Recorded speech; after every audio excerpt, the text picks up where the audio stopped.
Hello, hello, hello, hello. Can you hear me? Okay, good. All right, yay. My God.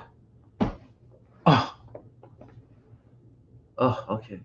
No comment. No comment. Because if I comment, it'll be ugly. Um, Sound, yes. Okay, Uzma. All right, cool. Thank you guys. Okay, no, we got it over here. Thank you, Jen. Thank you. 32. 32. Okay. All right. Phew. You know, if I was, like if I begin this calm, by the time I get it turned on, I'm like, I've got cortisol and epinephrine flying through my body. Total stress response. I got to do some pranayama.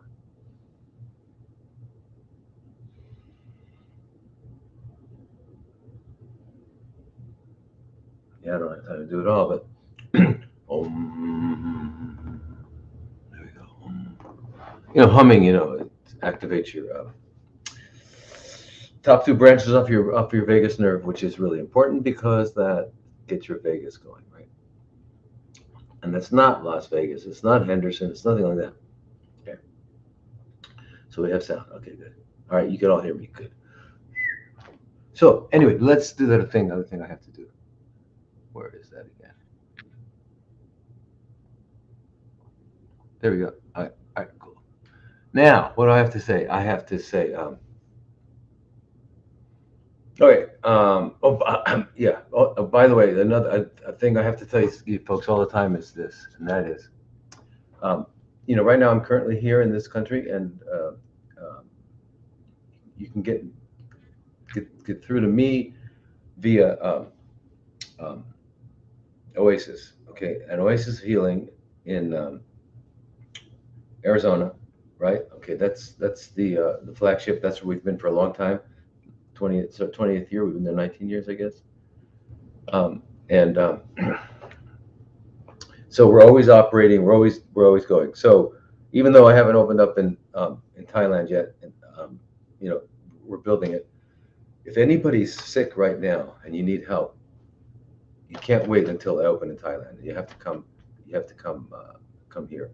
And I'm still, even though I'm not here, if I leave here, I'm still going to oversee it because that's just the way it is. You know, I still oversee it. I oversee all the people, all the cases, and I don't like to call it cases. All the people's situations. Okay, I hate to categorize and use acronyms and all that. And idiots. Only idiots use idioms, right? So I don't want to be an idiot. So anyway, we won't use idioms. Now, but please keep in mind, Oasis is where we are, is where it started, and I'm a part of it. I'm it. It's me. I'm still the owner. So, you um, and the doctors are great. I work with them. Um, so we go over everyone's situation, and we do it weekly. Just to give everyone an idea, real quickly, when if you were to come to us, we have an initial assessment. We do an initial assessment. We come up with a plan, and this plan is, you know, we're going to do this cleanse. We're going to do colonics. We're going to do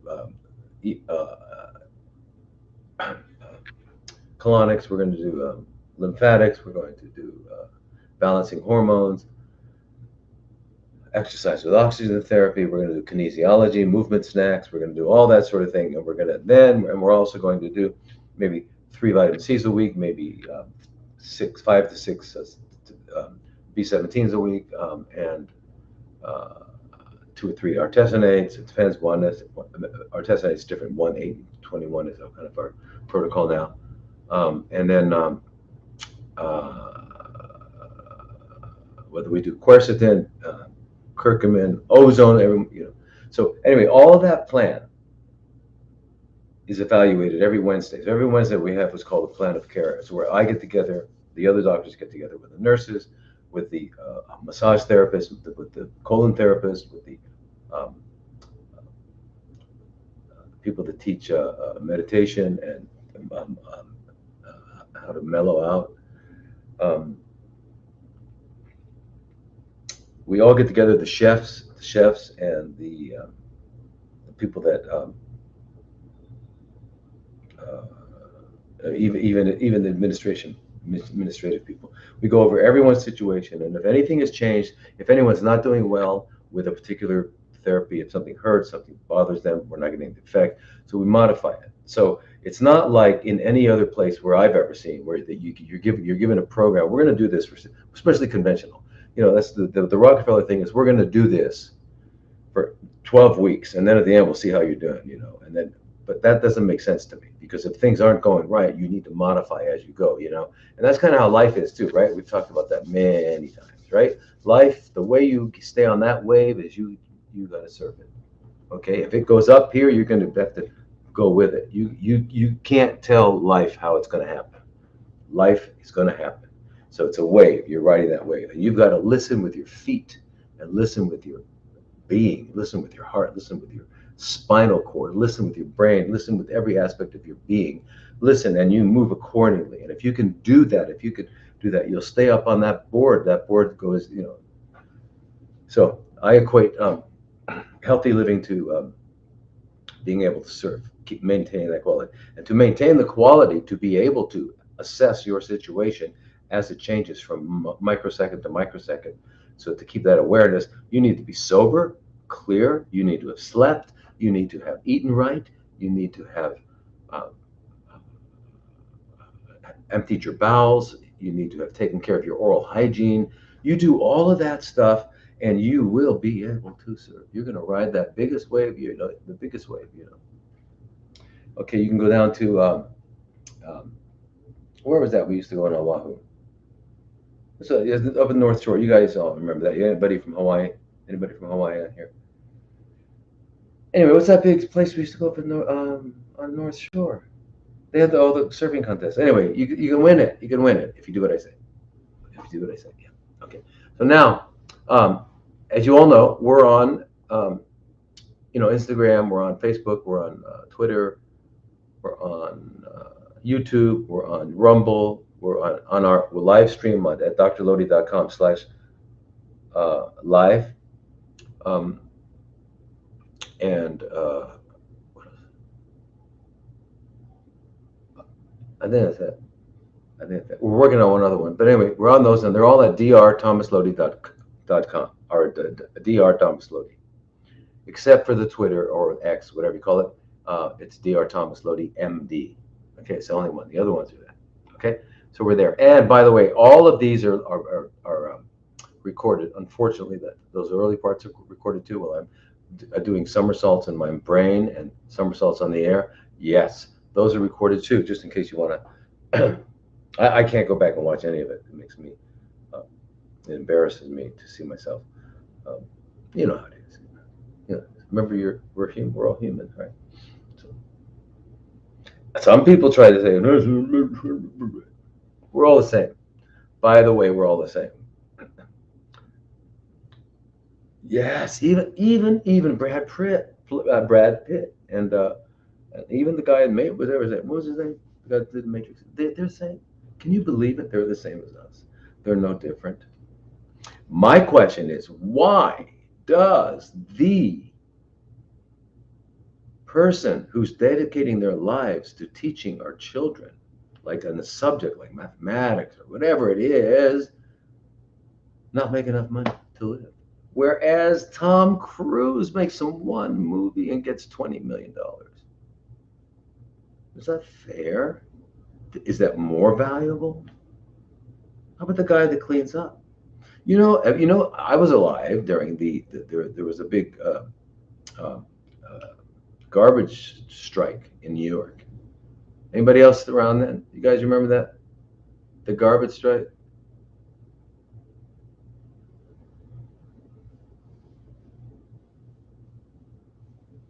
Yeah, the garbage strike. Anyway, the garbage strike went on. I'm telling you, everything stops. Everything stops. And let me tell you about garbage and bathrooms and stuff like that. That's a good question. Why am I back here? Oh, you remember that? Cool. So why am I back? Okay. Anyway, imagine you're redoing your house, right? You can redo the kitchen. You can shut it down. You can't use the kitchen. So what do? You'll order it. You'll maybe cook in the fireplace, or what if you cook? stuff like that. Okay, now you're redoing your bedrooms. Your bedrooms.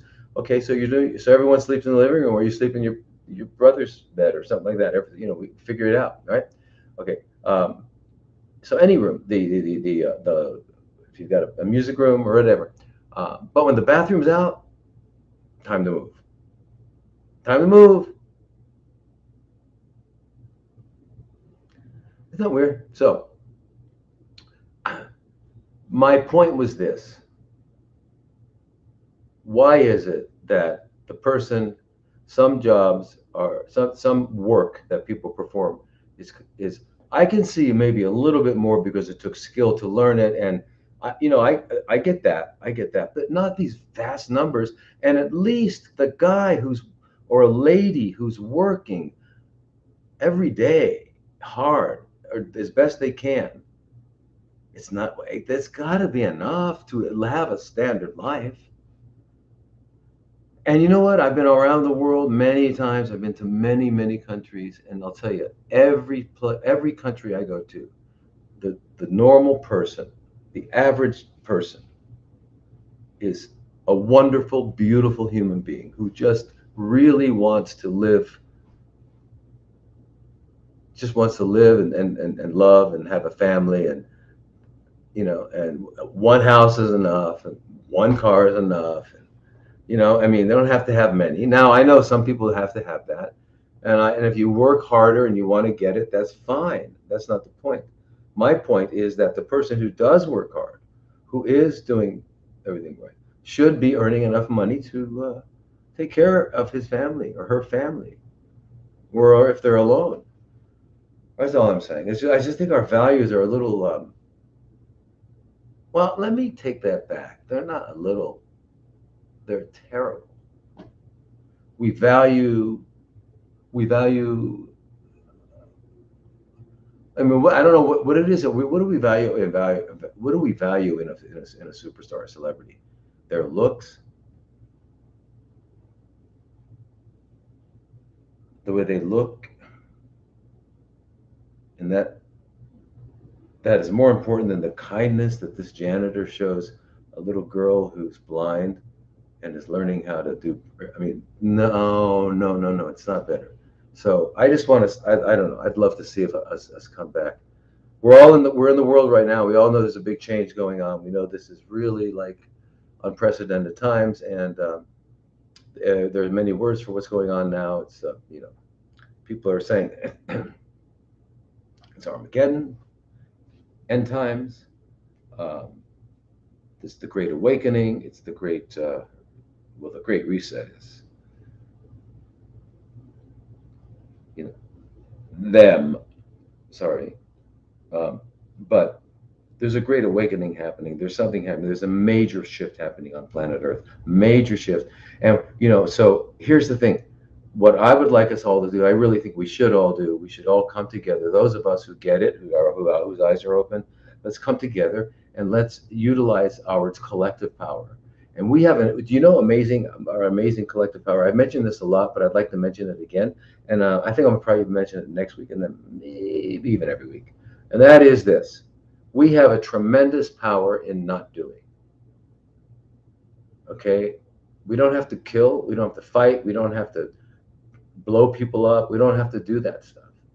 All right, because of the numbers, because we are the 99%, all we have to do is say, we're not walking up the hill. And then the analogy I give always is, you're walking your elephant. But you guys been around an elephant?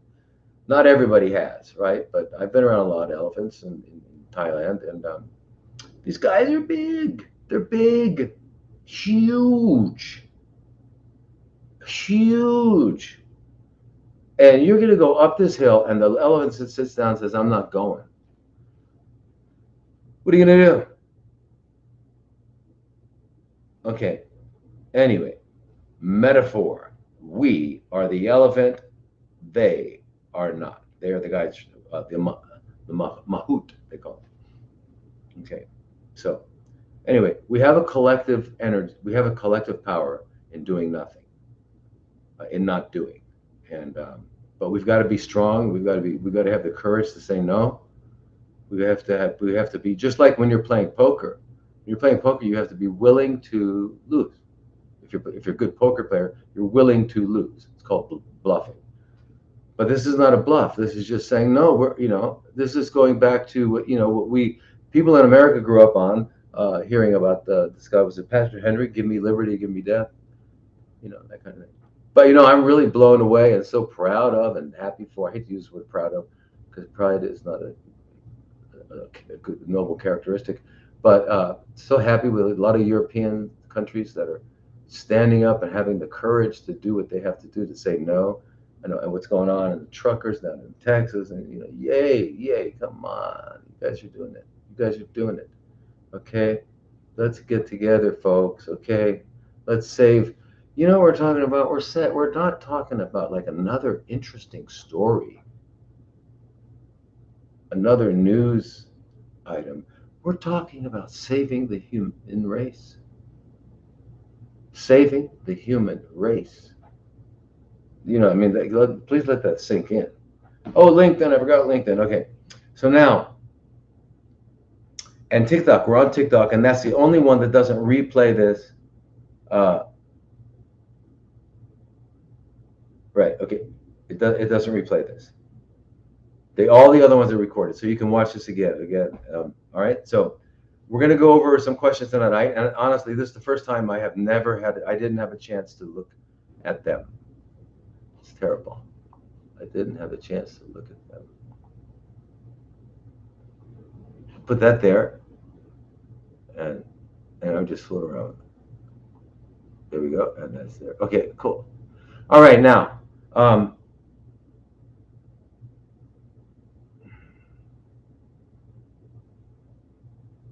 remember, you need help right now at oasisofhealing.com and oasisofhealing.com. There's another way to get to that website, is just type in stopmakingcancer.com, stopmakingcancer.com. And by the way, that's a good time for us to say, let's do some terms now, the beginning of this live stream. The terms are this. We're going to define terms.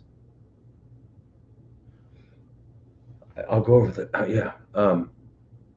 We're not going to use the word the word that I just used, cancer, again, okay, in the rest of this live stream, because it's a painful word, it's a hurtful word, it's a bought and paid for word, and it has nothing to do with the reality, with what's going on in someone's body. So if your body has a tumor of any kind, or other multiple tumors or whatever, it's nothing to do with the crab walking sideways. It has nothing to do with a zodiac sign between Gemini and Libra, Gemini and Leo. Okay, what it has to do with is the fact that the cells have lost their ability to use oxygen. They ferment instead. Dr. Otto Warburg, 1931, won Nobel Prize. Okay, now, the cell has to make changes in order to survive with this new metabolic requirement of fermentation. Because why?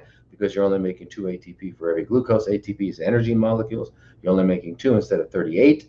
Which means you need a lot more glucose if you're going to maintain your energy needs. And yes, every cell in our body has the same energy requirement. Okay, and in scientific, it's called the delta D ATP, and it's about 57 kilojoules per mole, or mole. All right, regardless if it's a cell on my elbow or it's a cell on my heart beating fast, or the brain, whatever, okay? All cells need, or a rapidly proliferating chronically fermenting cell. They all need the same amount of energy. So for that cell to maintain its energy requirements, right, it needs more fuel, period, right? If you're using coal, if you have a coal-driven train, instead of like some other incredibly efficient fuel that you throw in one block of something and it lasts for hours. Not with coal, you got to keep doing it. So anyway, so all the changes that the cell goes through so that it can get as much glucose in and glutamine in and do all of its work that it needs to do. It has to change. It has to silence this gene and upregulate that gene and turn this one down. And that's called an epigenetic change. Those epigenetic changes define the change in the genetic expression of that cell. It's now a chronically fermenting cell. Why chronically? Because it successfully can ferment now. The other one, when it was just learning how to ferment, right? That is the hallmark of CFCs. So chronically fermenting is successive. No question up there was earlier. So we're not going to use that word, okay? No more of those words, unless you happen to be born in that beautiful top sign. It's a beautiful person. It's a beautiful sign of people, and it has nothing to do with these conditions of the physical body. Somebody was asking, why am I not in Thailand? Why am I here? I mean, that's because of I have work to do here. You know, I have an oasis of healing in Arizona, which is where I'm at. We have a clinic. We're training more doctors. In fact, I'm training 2 Thai doctors have come with me. Um, uh, for our opening in Thailand, and of course,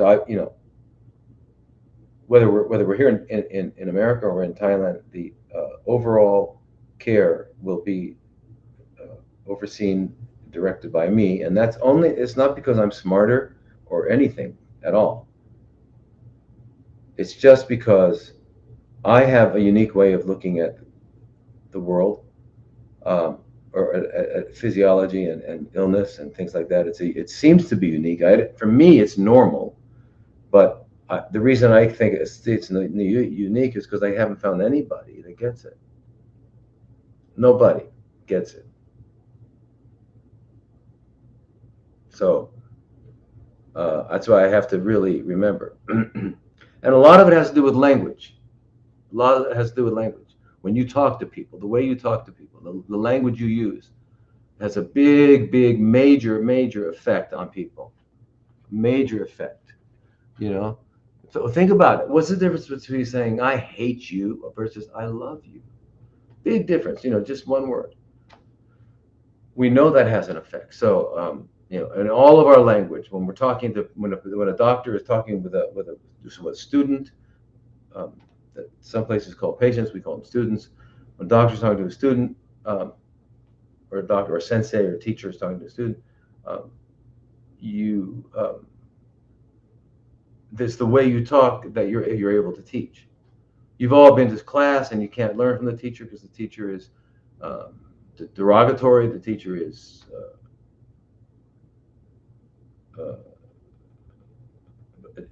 bored with the subject they're talking about or anything like that. So you got to be, anyway. But it's the use of words. And we'll get into it as we go. Let me just start answering questions, okay? By the way, the podcasts are at drlodi.com/podcast. So, by the way, I'm doing a podcast with Darren this week. Darren, the kinesiologist. He's going to do some demonstrations of movements. Because remember, here's the thing. You do not have to have a gymnasium. You do not have to go to a gym. You do not have to be able to do like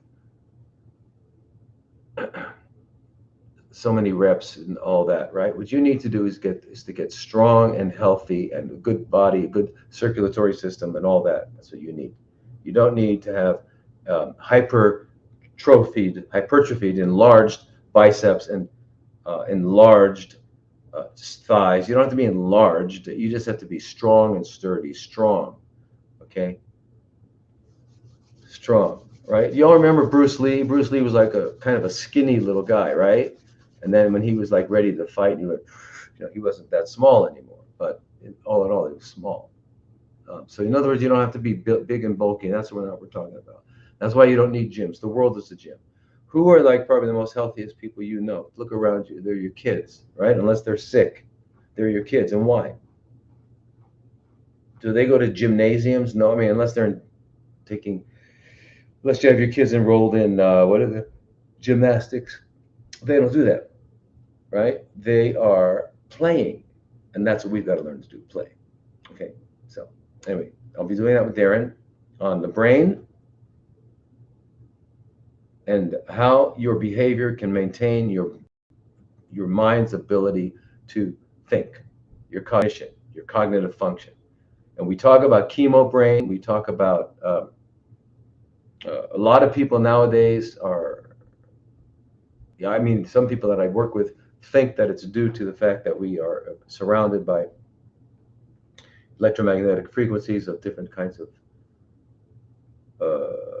wavelengths that are affecting our memory and things like that. And so, but there are actually ways, because you remember the brain, let me just give you an example. When you're balancing, it's requiring your cognitive skills, your prefrontal cortex, it's requiring all of your motor skills, your cerebellum, lots of those skills, plus it's requiring the sensory input, coming and going, afferent, efferent. So there's a lot of those things. And so it's very, very important. It turns out that you can actually improve cognitive function, you can improve memory, you can improve immunity. We're going to do a whole one on immunity. Right. I'm also doing one with Dr. Emma Bramayan on, I think we're going to try to do it Saturday. We're going to do a podcast, I told you, on infections, which includes gum infections, gingivitis, as they call it, root canals, and cavitations. All right, all the big ones. Okay. And can I just say something about biological dentistry real quickly? That is, my fear is not my fear. My observation is that most people, including doctors, including holistic doctors, don't understand how important the mouth is. You're going to remember something. The mouth is the beginning of this 30-foot or 10-meter tube from your mouth to your lips to your rectum.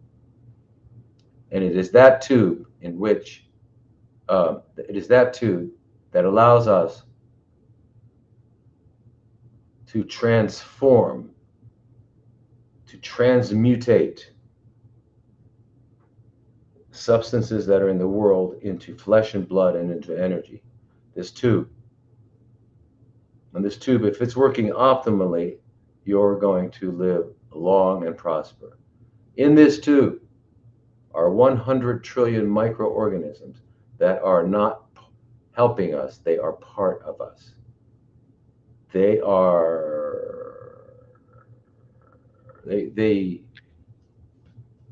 every aspect when it comes to immunity. Without them, we have no immunity. Without them, our blood won't clot. Without them, we're going to be depressed all the time. We can't think very clearly.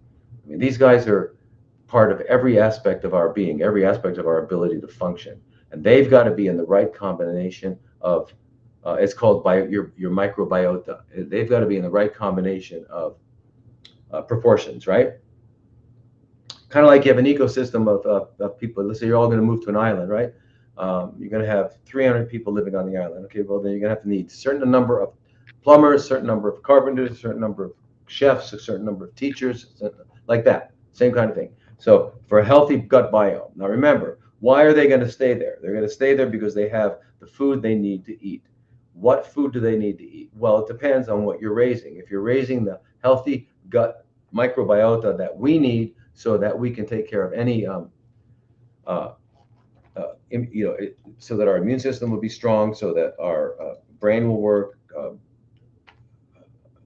We'll go over the immune system one day, but I mean over the role and function of the microbiota. But it's essential, and it depends on what we eat. So if you're eating a fast food diet, and the organisms that are going to grow from a fast food diet are not at all the same organisms that will grow from a diet that is, for example, pure meat, pure dead flesh, versus a diet that's pure vegetarian or pure vegan or uncooked vegan. Right. So every diet is going to have, not only do we macroorganisms like dogs, cats, raccoons, and all them, they have specific diets they like of macronutrients, right? Carbs, proteins, stuff like that. But these microorganisms also have that. So very, very important that we eat healthy. All right. So now let's go on to a question. This is from Amy, and this is the website question, and she says, can postmenopausal women get a sufficient amount of heart, bone, brain protective estrogens from the phytoestrogens in food, seaweed, flax seeds, apricots, or herbs? Danquai, maca, black cohosh. If not, should we seek a prescription from a naturopath for bioidentical hormones? Well, the answer, Amy, it's a very good question. The answer is both. Um,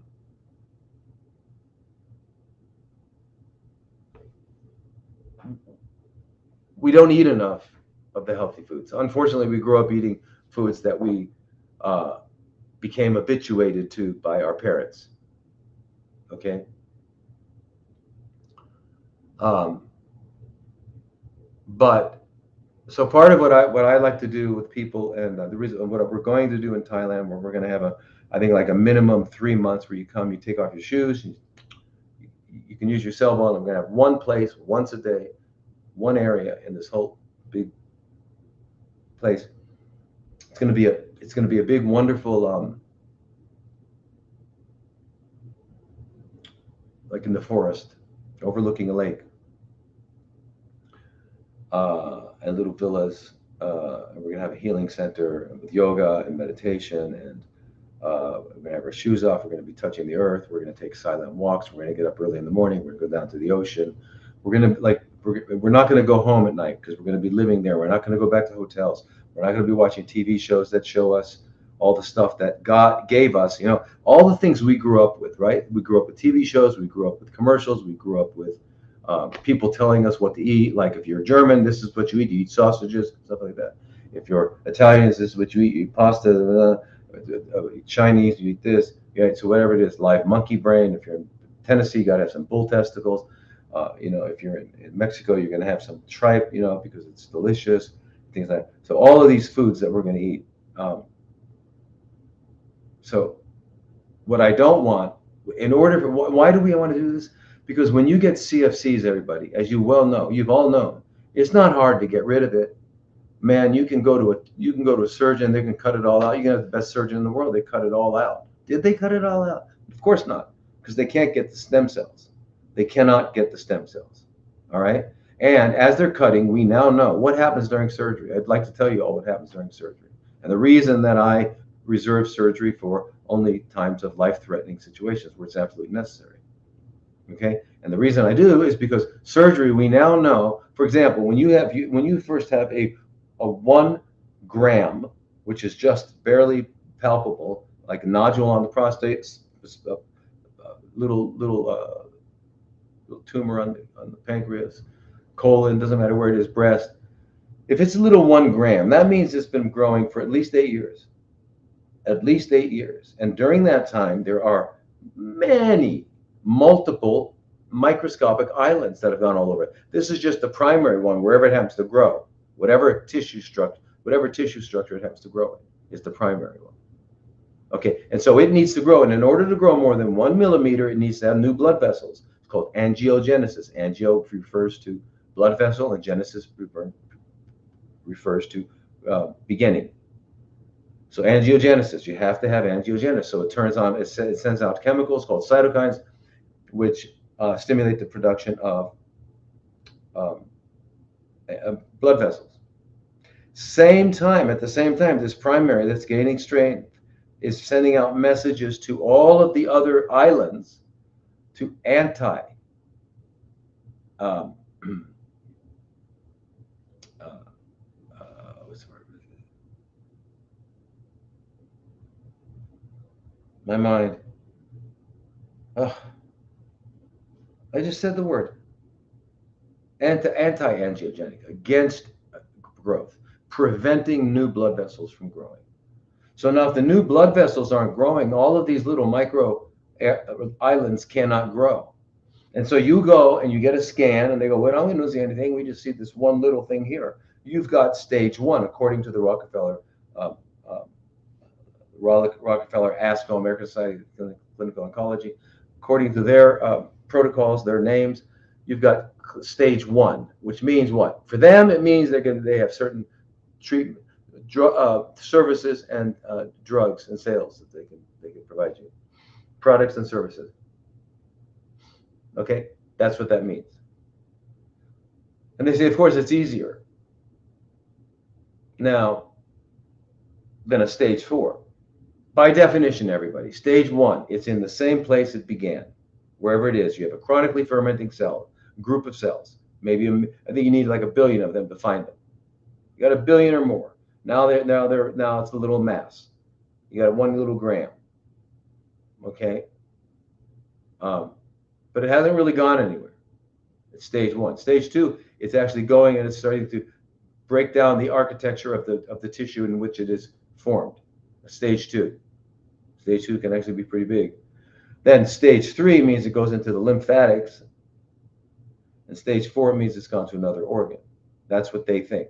Well, already anybody with stage 1, according to their terms, is already a stage 4 microscopically.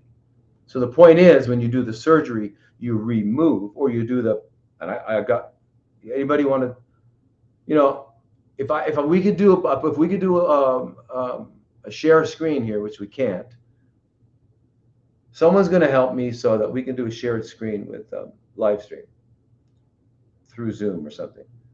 But I want to show you the research. I don't make this stuff up.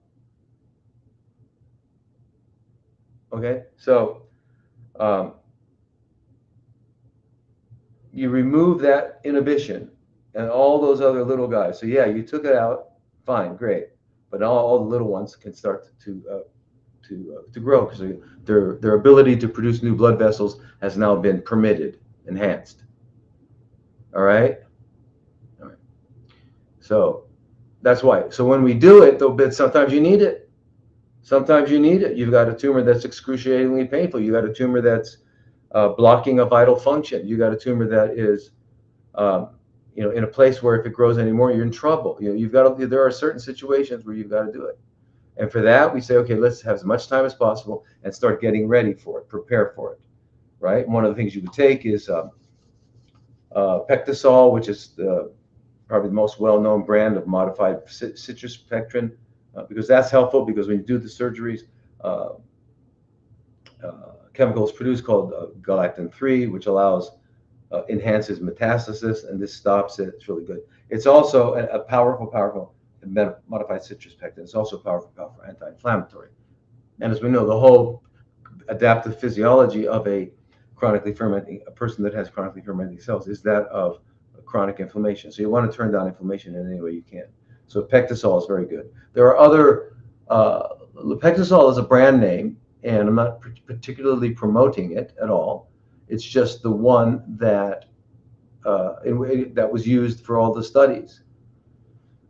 So, I mean, but if you've got, it's still a modified citrus pectin. So if you've got some real modified citrus spectrum, it doesn't have to be Pectisol.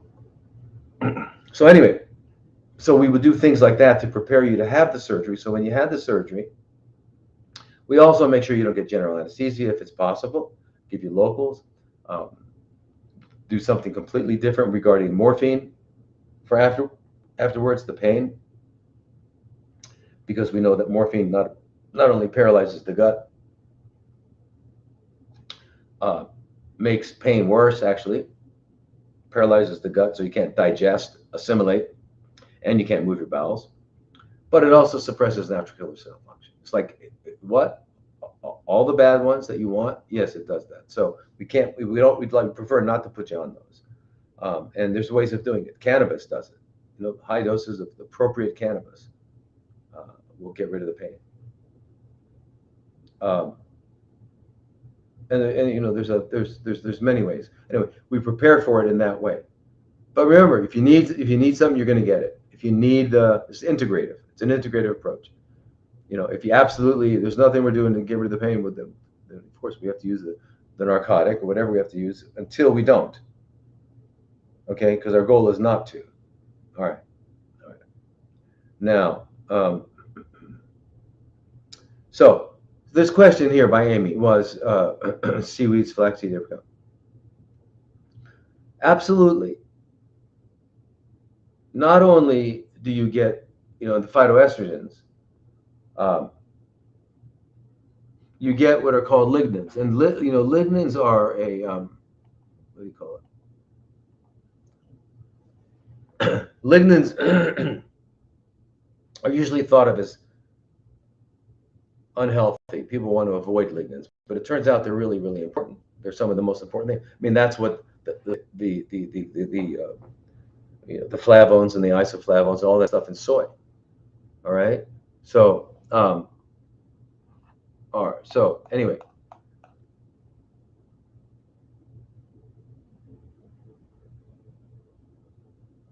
and to answer your question for the postmenopausal, this is not only for the postmenopausal, it's for the premenopausal, and it's also for the men, because men, remember something, men and women and people, humans, please remember that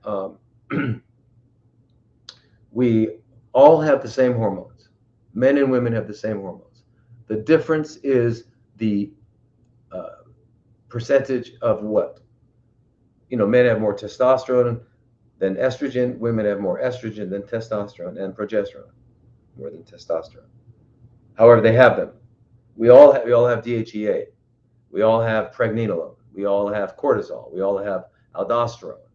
We all have thyroid. Anyway, we have them all. We just have them in different proportions, and it's their relative proportions that of the sex hormones that determines our phenotype.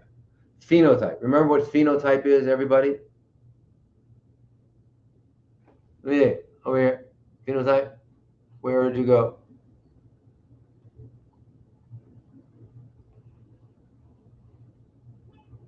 Wait, where did you guys go?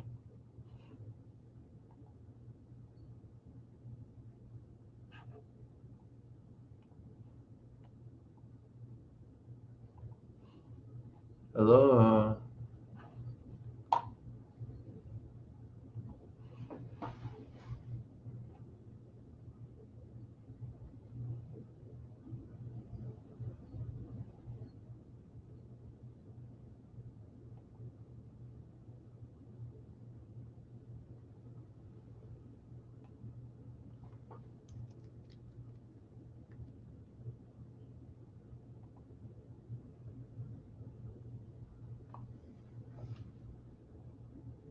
Hello. Are we still? Did I lose my?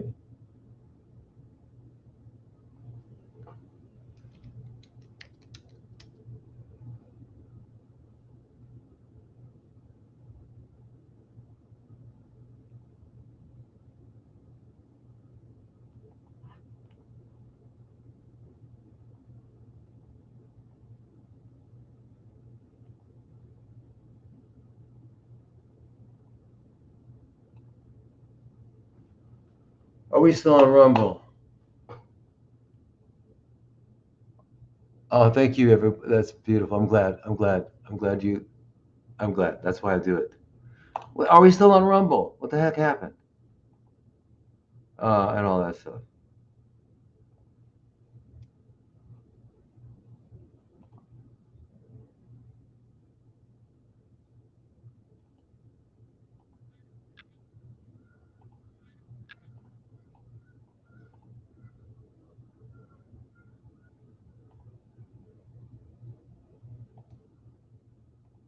Hey, everybody. There we go. Okay, my God. Okay, here we are. Okay, so you all know what lignans are there, right? Okay. I thought that was my question. Who knows what my question was? So anyway, the point I was trying to make is that um, in indigenous cultures, wow, in indigenous cultures, they know it's part of their culture. They know that as a woman is aging, and I don't know why they just did it for men. They did they for women. They didn't realize that men go through andropause. But anyway, as I was saying, men need estrogen because we all have the same hormones, just in different proportions. But men need estrogen too. In fact, no estrogen in your coronary arteries are going to go into spasm, and you're going to have what's called they call a heart attack. Yeah, I mean that's hi there, Pete. Um, so estrogen is necessary for that. Yeah. So anyway,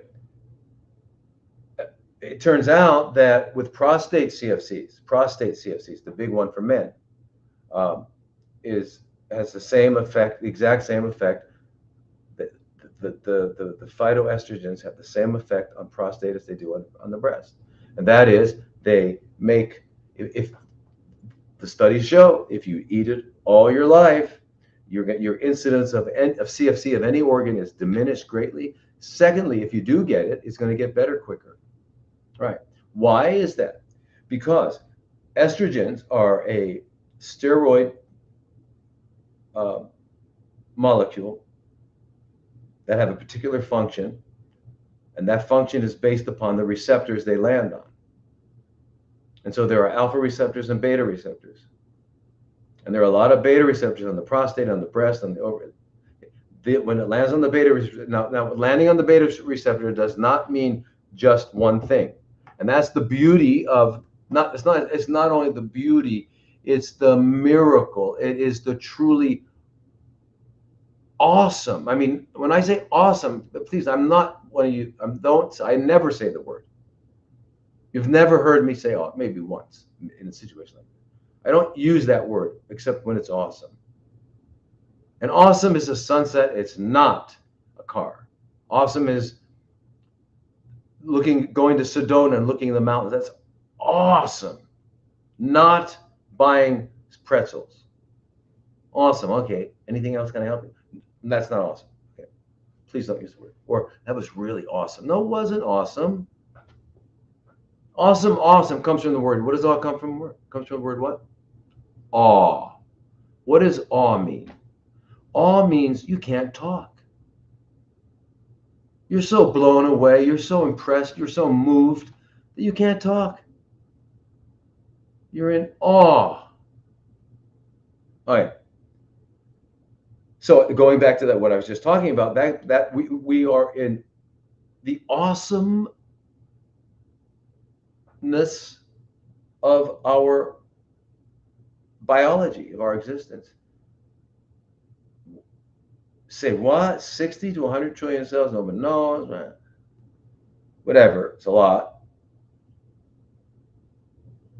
With 36 septillion chemical reactions every second, 37 million new cells every second.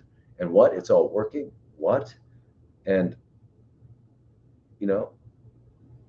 I mean, can you tell me right now? And does anyone out there, can you tell me how you're secreting luteinizing hormone from your pituitary right now? Or how are you secreting, I don't know, pepsinogen from your stomach? How much are you secreting and why? Why that much? Why not a little bit less? What about the amount of amylase? What about estrogen? Those of you who make estrogen, how are you producing that estrogen? How are you producing testosterone? We don't know any of this. We don't know any of this. Okay, so anyway, what I wanted to do was to talk about the basically the whoa, how did that happen? Is that amazing? Is that amazing? It's kind of amazing. Definitely not awesome. Okay. So there was a question. So I wanted to find the questions again.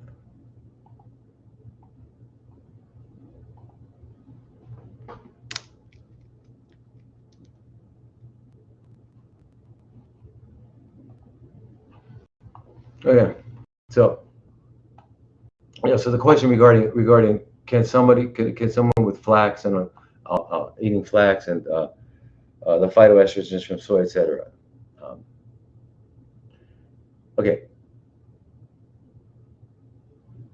Think about this. A plant is out in the sun all the time. I mean, if it's normally in the daytime, it's getting the sun. Okay, and it can't move. And if the sun gets particularly hot, it's not going to be able to move away. Okay. Now, what does it have to do? What do we know the sun does? Okay, in addition to bringing forth life, it also has these ultraviolet rays that can actually cause destruction, can cause things to be destroyed. Which is why you can put a plant out in the sun and it'll do well. You leave it out there too long and it won't do well. Okay, so that's why we have nighttime, by the way. That's why we have night follows day for a specific reason.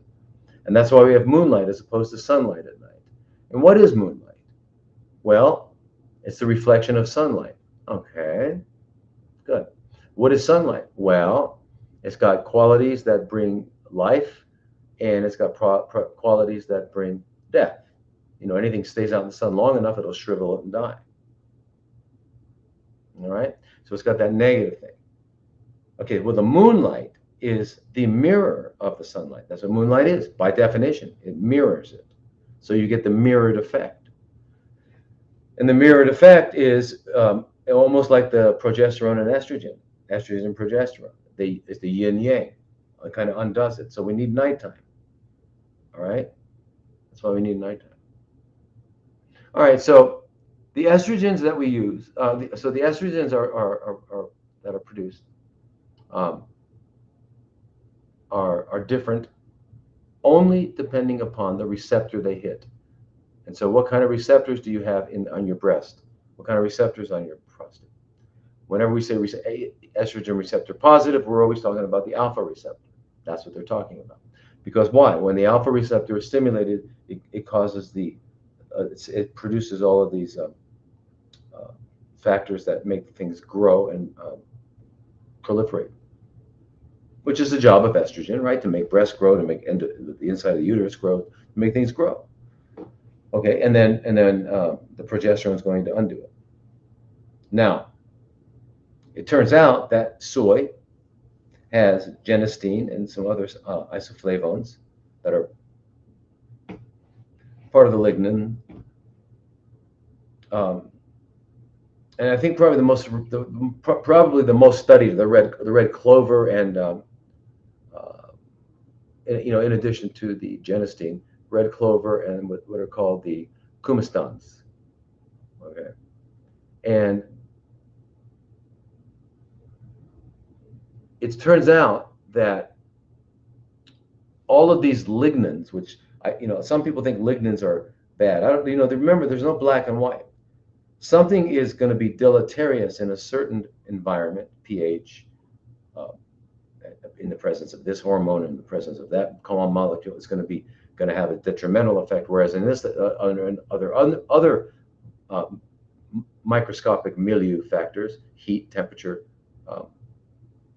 pH, etc., it's going to have a different effect. All right.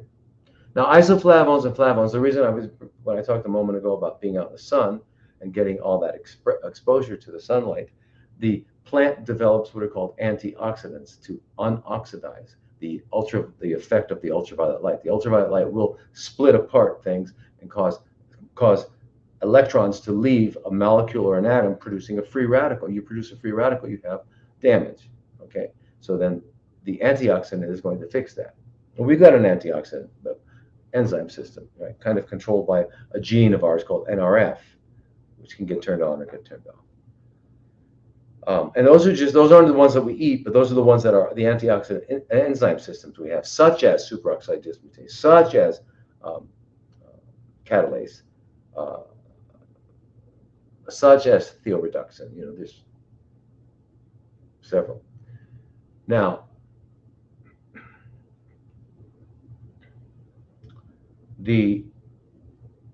what has been found, interestingly enough, is that the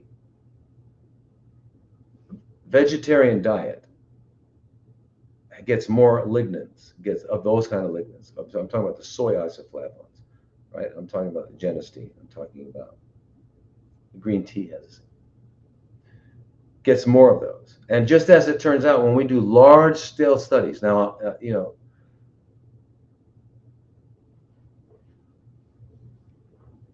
the Seventh-day Adventists is a Christian group, as you know, a Christian sect of the Christians that are vegetarian. They're well known, and they have a university called Loma Linda University, and they do a lot of studies. A lot of the studies on vegetarianism comes out of Loma Linda and comes out of their studies.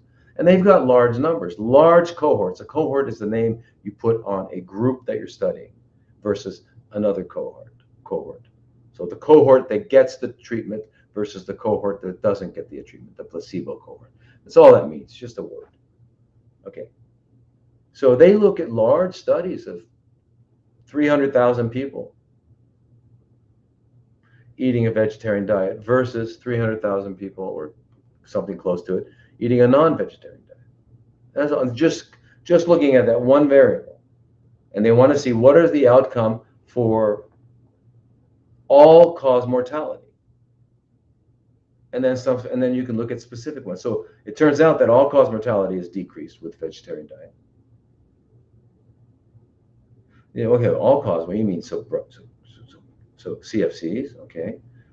Heart, okay. Stroke, okay. So all-cause, and so I was very interested. So I went actually to Loma Linda and met the people, did some studying there, and ate in their cafeteria. And I did the same thing in Iowa at the Maharishi Institute of Management. It's a university there. They're vegetarian there. And so in the cafeteria, they're eating macaroni and cheese. They're eating pizza, cheese pizza.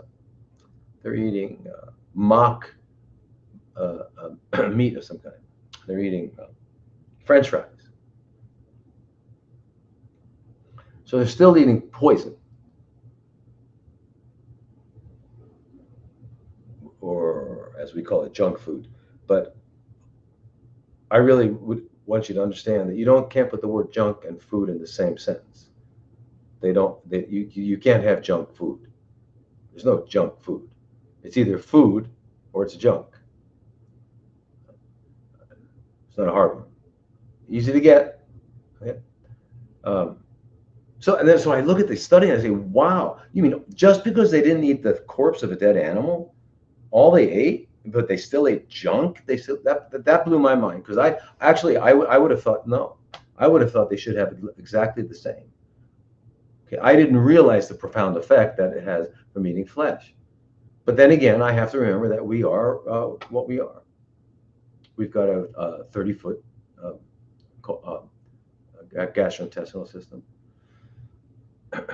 We got a liver that doesn't make uricase. We have jaws that go side to side. We have cheeks. We have lips. We have a fat tongue. We don't have a thin tongue. A dog, a cat, they don't have any enzymes in their saliva. None. We do. We have lipase for fat, and we have amylase for starch, sugar. Those are the enzymes we have in our saliva, which means digestion begins in the saliva while you are chewing. So why do we have cheeks? Do we have cheeks so that we can look cute? So that somebody can pinch your cheek and say, oh, how cute you are? No. We have cheeks so that the food doesn't fall out. So that when you're moving and you're grinding side to side horizontally and vertically, the meat doesn't fall out like it does with your dog. Your dog's eating something and it falls out and they got to pick it up, because their jaws only move vertically. And they only have sharp teeth. Look at their molars. Those aren't molars. They're in the molar position. Yes, but we have canines. These are canines. If you think these are canines, I want you to do something. I want you to go piss off a lion. Go to a zoo and piss off a lion. And when you see his mouth open, you'll see what a fang. You'll see what a canine is. Or your dog, cat, Dracula, Bela Lugosi. All right.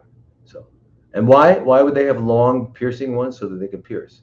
And why would you not want to have cheeks? Because if you're a cat, like a leopard or a tiger or a lion, and you're going to eat something, you grab it and you're holding it with your claws so it can't get away. And while it's struggling, you open your mouth and you bite its neck and you kill it. You sever its carotid. Okay? Well, that is very difficult with cheeks. With cheeks, you end up biting your lip. You bite your cheek, and then you got a sore, and you're trying to bite your tongue. You can't do it. Cheeks get in the way. So the cheeks are there to keep things in, by the way. And lips. Your dogs don't have lips. Cats don't have lips. And it goes on and on. There's just like, I mean, there's this anyway. But I wanted to, I took that as an aside. I apologize. Okay. So let me get back to the answer. So these isoflavones and flavones and flavonoids and all these things are just antioxidants that happen to be lignans. Okay. But it turns out that people that eat them mostly wind up getting less breast CFCs and other CFCs. And there are other chemicals, not only the isoflavones and stuff like that. There's also the stilbenes. There's also the resveratrol, which we find in grape skin. So that's why one part of the Mediterranean paradox is that why is it they're eating all this food and they're okay? Because they got a few things that they're eating. First of all, they're eating more fresh vegetables. First of all, more. Salad is a big part of it, right? And animal flesh is not the main thing, but they also probably the amounts they eat, probably the way in which they eat. Instead of eating over a heated or uncomfortable or angry situation, they're probably eating it in leisure, and they take naps after. Where they rest in the afternoon. They don't necessarily take a nap; they rest in the afternoon. There's a whole different ethic around eating over there. So. But anyway, so that's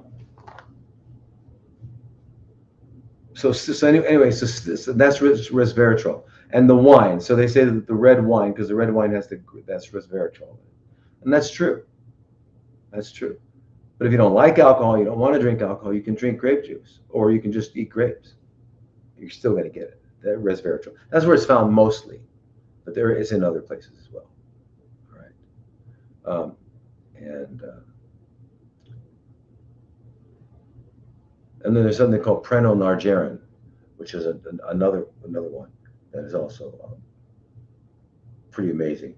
And it's found in the hops. When they make a beer, hops. So anyway, I just bring that up because that was the question, right? So yeah, these things help definitely, right? And the thing about estrogens is that when a woman goes through menopause, her ovaries are no longer making estrogen, but her adrenal glands are still making DHEA, and another downstream metabolite is called androstenedione, and another one is called testosterone. So these are called androgens, which we call male, which we relate to male, even though females have them. But they're very close to the estrogens. And so, for example, androstenedione can become estrone, and testosterone can become estradiol. All right. Now, the reason that's of importance to know is because in postmenopausal tissue, like the estrogens that are being produced are produced more for their local environment. It's called paracrine or autocrine. Instead of endocrine, where you produce a hormone here and you produce a substance here and it goes to a distant organ, that's a hormone. A paracrine, instead of endocrine, paracrine is this cell makes it for the cells next to it. And an autocrine, AUTO, is it produces it for itself. So CFCs do that, by the way. CFCs produce two things that help it bypass the requirement of the system being on board with it. And that is, they produce their own insulin and they produce their own IGF-1, which is growth hormone. They produce that. You have to realize that it is. Remember with CFCs, right? Because what does IGF-1 do? IGF-1 is going to go onto a receptor and it's going to stimulate the cell to start dividing, growing. Okay. And the insulin is going to bring more glucose in. So it's producing these things so it can divide and grow. And as a matter of fact, the receptor for insulin and for the IGF-1, by the way, is one of the metabolites of the original hormone, which comes from the pituitary gland, called growth hormone. growth hormone. So it's IGF-1. And IGF-1 stands for insulin-like growth factor. And insulin-like growth factor 1 and insulin actually share they have what's called a 43% homology. And with insulin IGF-2 and insulin have a 41% homology. Homology. What does that mean? What does homology mean? Homology means stupid. I don't know why scientists can't just use regular words. It just means that they have sameness. 43% the same. 41% the same. So in other words, an insulin can actually land on an IGF-1 receptor and stimulate it. And vice versa. Insulin can land on an IGF-1 receptor and stimulate it. All right. So anyway, but the thing is, so that's why a woman who has breast CFCs and she's postmenopausal and her ovarian function's gone, or the young woman who was menstruating who developed breast CFCs and they give her these shots of what's the shot they love to give?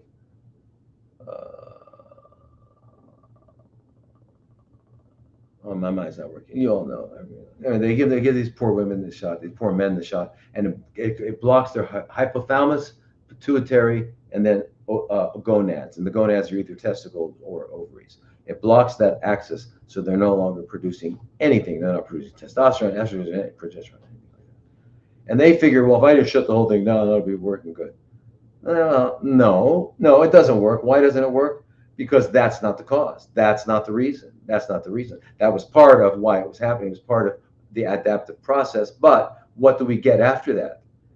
After that, they'll say with the men, I'm sorry, sir, but you have castration resistant or hormone resistant prostate CFC. What does that mean, Doc? Well, remember I told you that testosterone is going to fuel this? Yeah.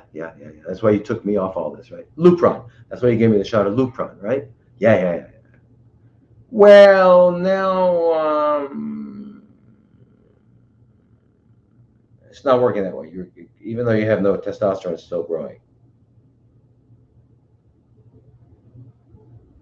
Same with breast. So obviously that wasn't the answer. It was temporizing. All right.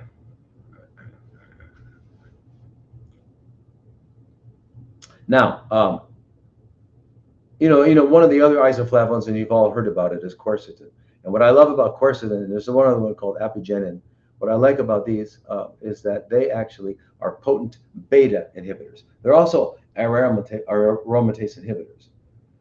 So all the women out there that have had this, they know that aromatase inhibitors are like naltrexone and things like that, right?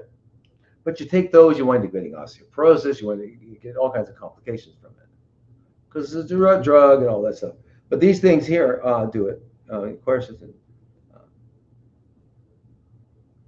and apigenin and things like that. So now, not only do they block. Now, why is aromatase inhibitor? I forgot to mention. Aromatase is the enzyme that takes testosterone and turns it into estradiol, or takes androstenedione and turns it into estrone. Why is that important? Because remember, we have 2 estrogen receptors, alpha and beta, and we have 3 estrogens, estrone, estradiol, estriol. Well, it's estrone and estradiol that stimulate alpha, that makes things grow, and estriol stimulates beta, makes things shrink. Okay, so in a woman's breast where there's fat, and by the way, the aromatase enzyme exists in lots of different tissues, but probably mostly fat. And that's why men who get a belly, who get a mid-belly here, get high androgen. So you've heard that expression, man boobs? Well, man boobs are from that. The guy is actually converting his testosterone into estradiol, right? Which is why I read an interesting study where they looked at, I forget how many groups of people, how many people were in each cohort. There's 11 scientific words, cohort. Everyone that was there, every cohort, they had that the average average 55-year-old man and the average 55-year-old woman, the men had higher estrogen levels than the females. Say, well, yeah. So what happened there? Okay, because the woman had lost her ovaries, or it could be she went through menopause, her ovaries are not functioning now, and so her only estrogens are coming from peripheral conversion in fatty tissue, and the man's producing lots of testosterone or whatever he's producing. He's older now, so he's producing less testosterone, but it's still at least 1,000 times more than women do. But it's being converted into estrogen, so he gets a lot of so they can get actually breast tissue and feminizing and feminine habitus, um, smaller testicles, things like that. So but anyway, I'm always regressing. And I do want to mention too, because I spoke about it before. But the people that drink the red wine or eat the grapes too, right? And you get the resveratrol, which is a polyphenol. It also is an aromatase inhibitor. So I think part of the Mediterranean paradox was that too. So it's an aromatase inhibitor. So why is that important? Is because what they find is in women is that the amount of estrogen produced in the breast and the hips, if they're big, if they have fat, is higher than the estrogen in the blood. So a lot of times if you're measuring the estrogens in the blood, it's okay, but anyway, so. But anyway, so and just to let you know, so like the average daily intake of a Westerner, like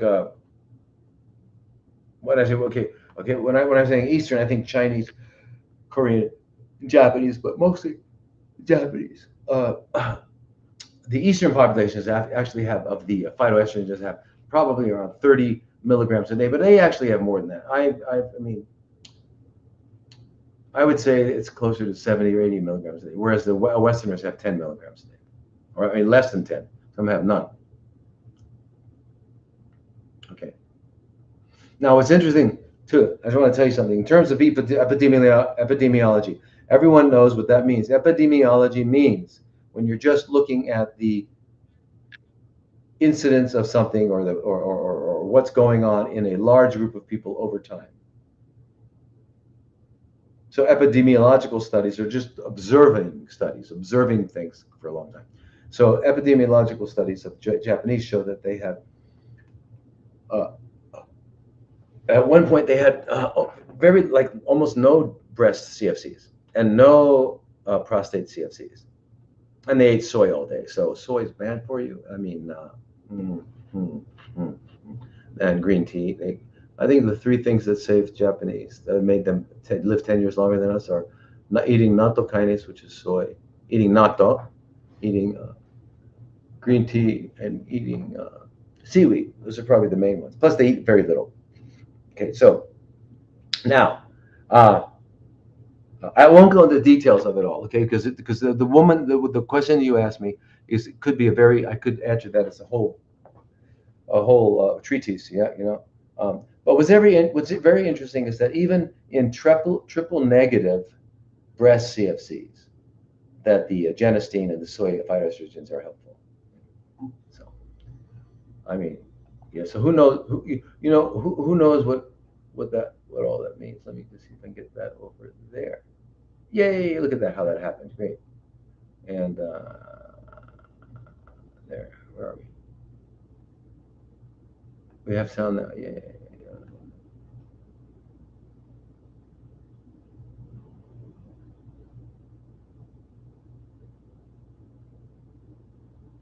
Oh wait. Where are we?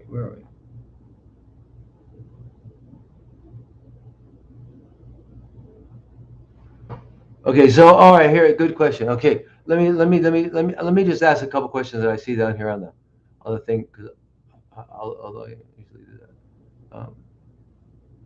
This Peggy, she's just asking, do you think that Giardia protozoa causes prostate CFCs?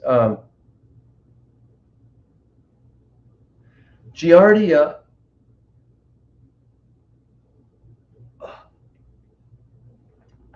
I actually think that any protozoa could, but I don't necessarily think that Giardia does on a regular basis or anything to be concerned about. However,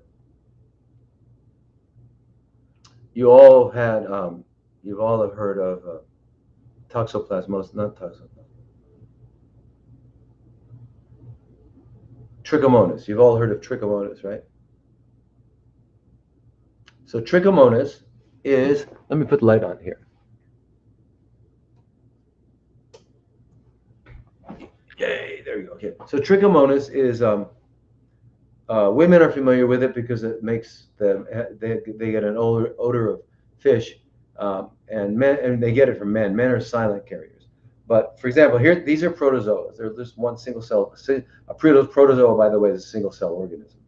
So it, but if left untreated, it results in prostate CFC in a male, and a female, it results in cervical CFC, just like HPV, right? Yeah. Uh, so anyway, so let me go to our other questions. Okay, sorry I've taken so long. I think I digressed a lot, don't I? No, not a lot. That's all you do. Okay, wait a minute. Where are the questions? Hey, there we go. Okay, now number 2. We're in the right. No, that's January 27th. No, go away.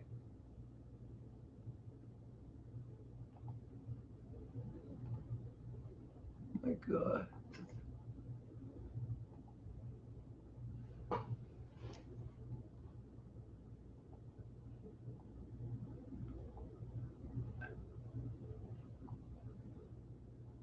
Go away. This one goes away. Go away.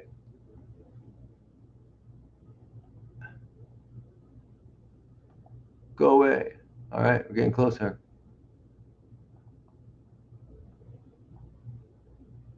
Yay, here we go. Okay, I think. No, no. Here we go. No. Wait, what's today? February 6th. Right, right. There we go. I gotta do this.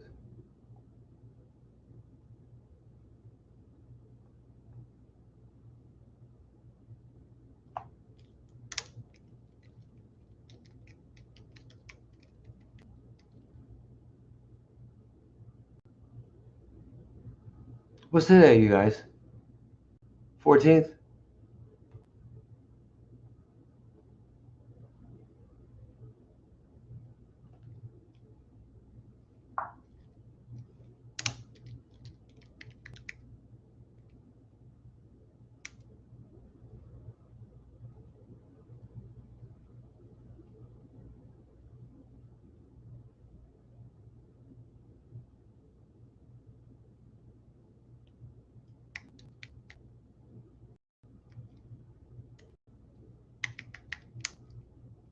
Today's what, 14th, you guys?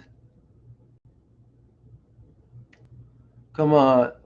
Someone let me know what time. What's today's date? 11th. Great, great. Thank you. There we go. Okay. What?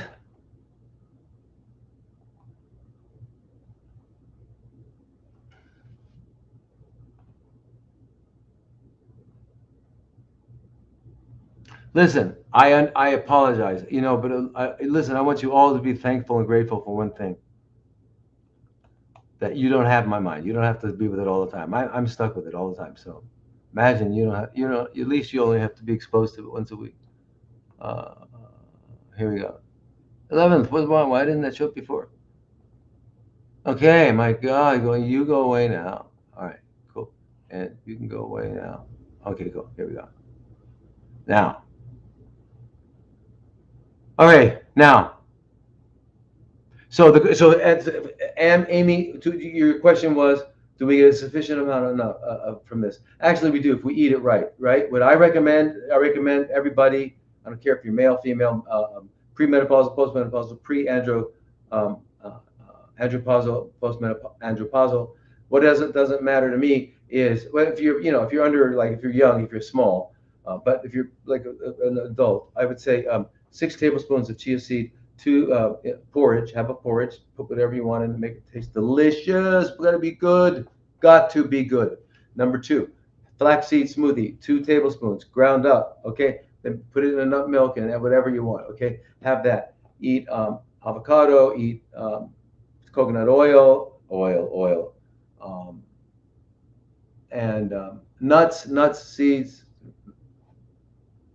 nut butter, seed butter, lots of that. Um, 60% of your diet. Okay. Yeah, that's what. Yeah. Why? Because you've got to get your cellular voltage up. And if you don't understand what cellular voltage is, it is the accumulation of all the alkalinity and antioxidant, basically, that you have, and the ATP that you've made in your cell. It's the amount of available electrical energy. It's voltage, right? Yeah. So, all right, now.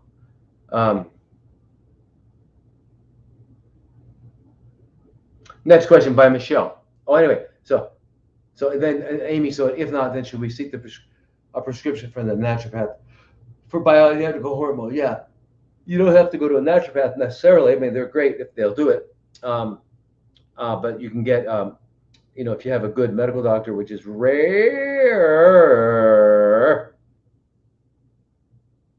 I don't know if I should use the word impossible, but I'll say rare. And then osteopath. Yeah, but naturopath is better. You have a better chance with a naturopath, but not all naturopaths get it. Okay, um, right, right. But remember that, make sure that that person is basing what they give you based on your hormones and not some theoretical thing. Okay, because that's what's very, very important. What was the first thing I said to eat? Oh, chia seed. Chia seed. Chia. CHIA. 6 tablespoons in a bowl of nut milk, fresh nut milk. Cover it with cellophane. Put it in the refrigerator for. Go to sleep that night. Wake up in the morning and then let it warm. Take it out and let it warm. You put it in the dehydrator and then bring it up to like 100 110 or 111, and just for a little while, just to let it, 100. That's not going to kill it, but it's better if you don't do that. I mean, with that, what I do is I usually make it in the morning, and I just let it sit out there. Put cellophane on. I just let it sit out there for about 3 hours, and then I eat it. Yeah, and it's but that's it. Yeah,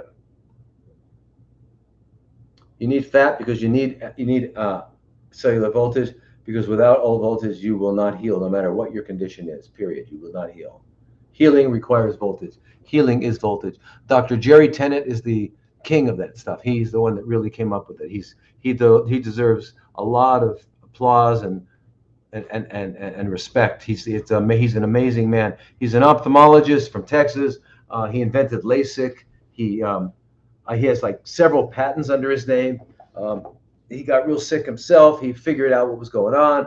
He understands the dental meridians. He works with a beautiful biological dentist named Steve Evans. Wonderful, wonderful practice. Wonderful, wonderful people, and smart. And remember, that's it. But that's why I say high fat diet. And absolutely. And your brain's 85% fat. Hey, what? 80%, whatever. White matter is all fat. White matter is all fat. And by the way, Alzheimer's is a disruption in white matter. And mainly 75% of white matter is made of what? Cholesterol, right? Bad cholesterol, bad cholesterol, bad. Oh, but it's important. Oh, okay. Sorry. Yeah. Anyway, so everybody that's on Lipitor is going to get Alzheimer's. And here's the thing about Lipitor and all those statin drugs. I am here to say you don't need it. You don't want it. Now, a lot of people differ with me, and people that I respect, like Catherine McClellan, because she talks about its relationship to CFCs, and it's very true. But there's enough negatives but for me, when I weigh the risks and benefits of uh, of, of statins, the risks far outweigh the benefits. You know, and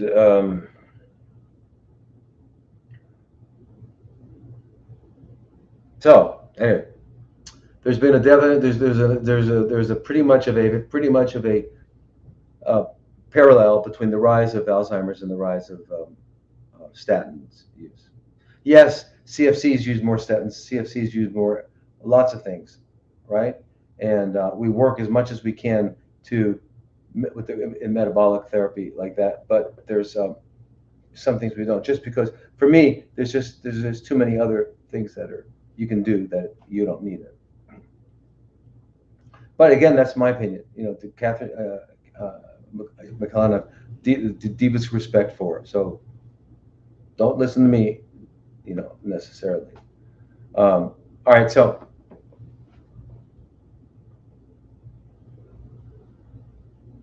do you utilize coffee enema as your protocol? I've been using them along with supplements from Eugenics, MCP, Ectometabolic, Breast Defend, Honkia, and often get a red rash all over my body after the enema that lasts total of 48 hours. I've stopped the enema daily and has helped the rash tremendously, but I'm sure that I should try the enema once a week or a month.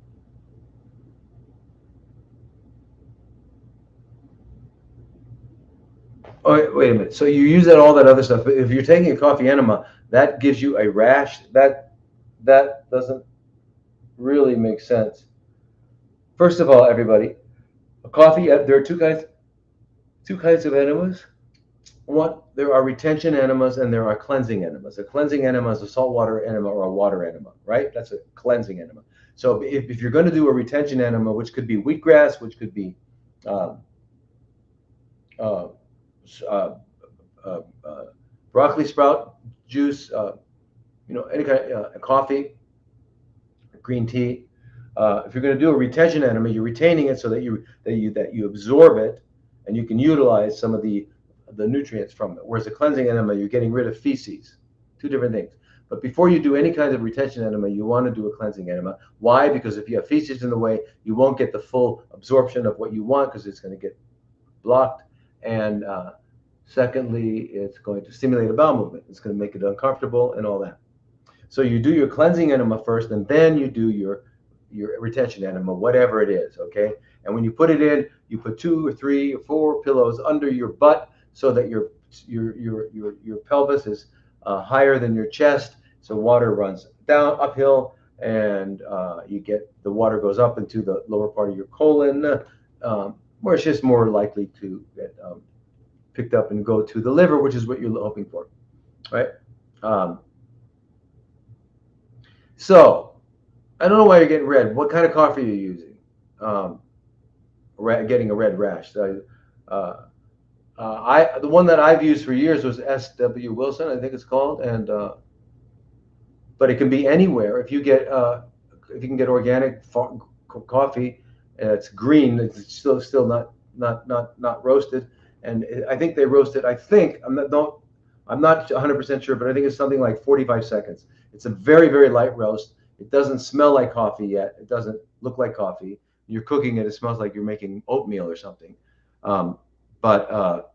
That's it. So take 2 tablespoons in 2 cups of water, bring it to a boil, let it simmer till you have 1 cup of water, strain it through a strainer, nylon or metal strainer, and then you have that stuff there, that about 1 cup. You've already done a cleansing enema. Now you use it. You shouldn't get a rash. I don't understand that.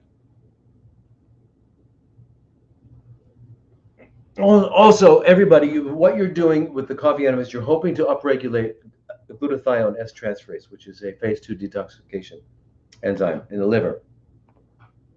If you're eating enough cruciferous vegetables, you're getting upregulation of phase 2 detoxification enzymes. particular one of important is what do you call it? Um, uh,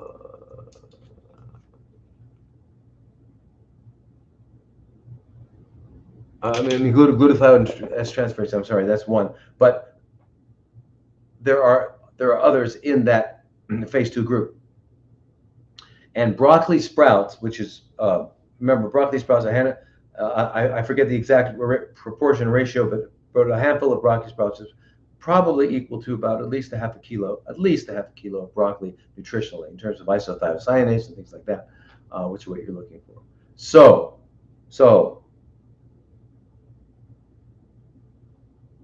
if you're doing the coffee enema, that's great.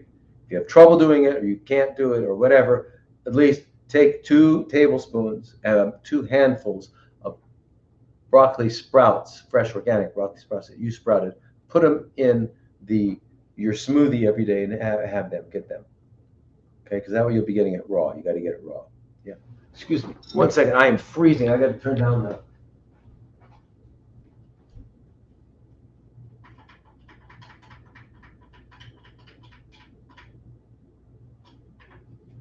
Wow.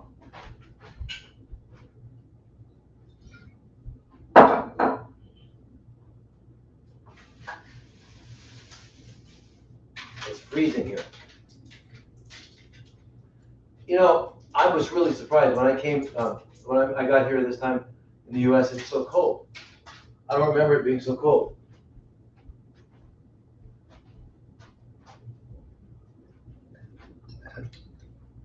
Especially not here in Phoenix. I don't know what happened. Okay. So anyway, Michelle, coffee enema is important, but I'm saying is that if it is causing you a problem for you, you might just make sure you get 2 handfuls of broccoli sprouts every day.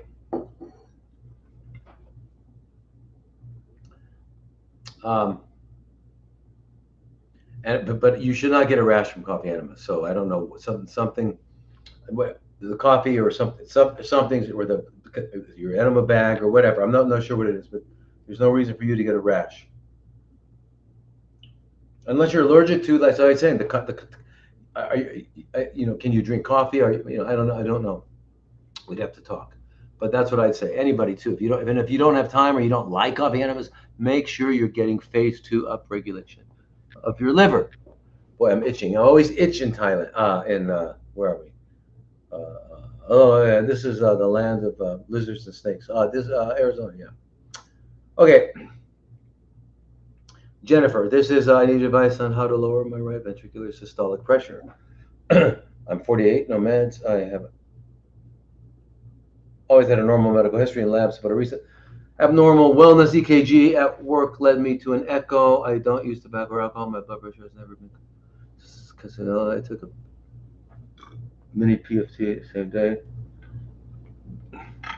Pulmonary function test. That was normal. Sleep apnea evaluation, low risk, good.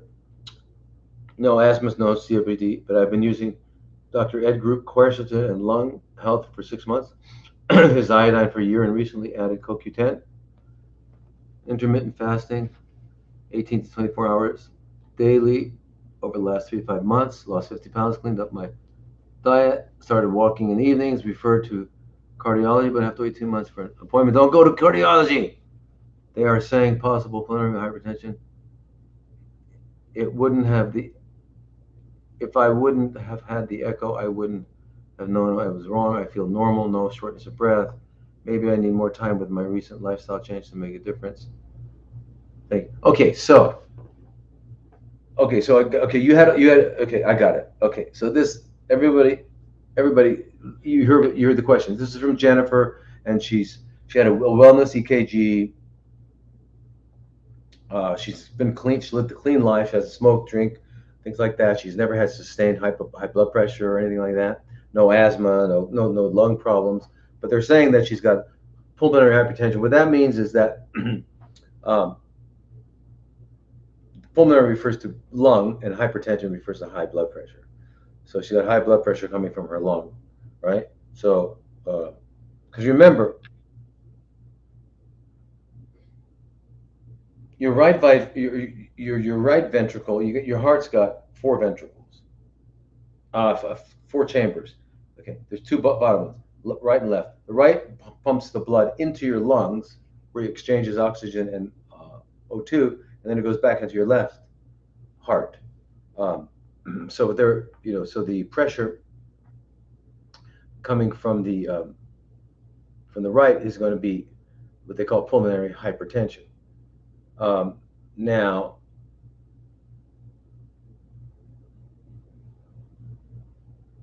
so wait, so I don't understand what.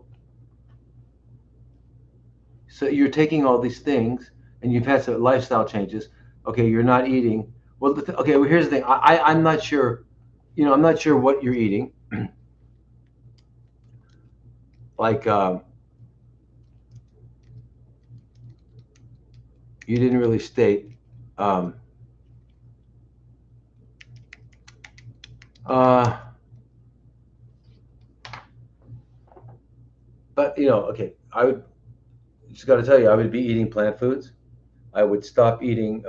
I would eat right now. If you think you have any kind of health challenge at all, it's time to do a fast, a cleanse. Do a cleanse. Do a 3 week green juice cleanse. Celery, cucumber, um, kale, spinach, lemon, and apple. Put an extra apple. Make it taste delicious. You want to enjoy it, not too sweet. Keep it as unsweet as you can, but still delicious. So if it has to be a little bit sweet, whatever, do it. Because I want you to love it. Do that, nothing but that for 3 weeks. Get your colon cleaned out. Clean your body out. Let's see what's going on. Let's get you down to baseline. It's hard to do baseline studies on someone who's toxic because they're not truly baseline. We can't call them baseline. I don't call them baseline. All right? That's why. Okay, so anyway,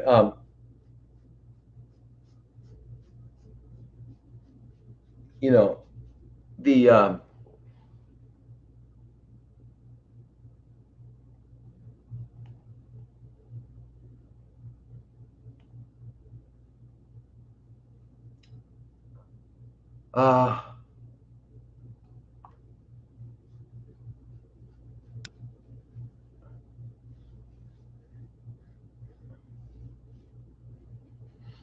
okay, so that's what so that's what I do. And I would say do 100% uncooked food. Why uncooked food? Uncooked food is the food that the earth produced. Now listen, no matter what you think you know, okay, whatever you think you know, okay, I get it. But I want you to consider something. I know that whatever you think, you must agree that we are earthlings. I know some of you think that you know, we're hybrids of aliens and all that regardless. Even if that's true, I mean, even if it's true, the Anunnaki came here and played around with some apes, and we it made us. Maybe if that happened, it's very likely it happened. Who knows? I don't know. But we're still Earthlings, so we're here on Earth, and the Earth produces everything we need. The things that when we take products of Earth and we modify them to produce things that we think we need, such as, I don't know, what? This tea infuser. I could have lived without it, but I mean, okay, so we take things and we change Earth and we make it was artificial. But what I'm saying is that we didn't need that. I don't need lights. I don't need cars. I don't need iPhones. I don't need those things to be in perfect health. Health is the optimal functioning of the organism. So everything that I need exists in nature in the way it is.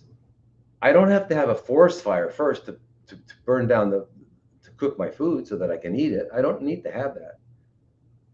Right? That's not how humans came out. That's not how we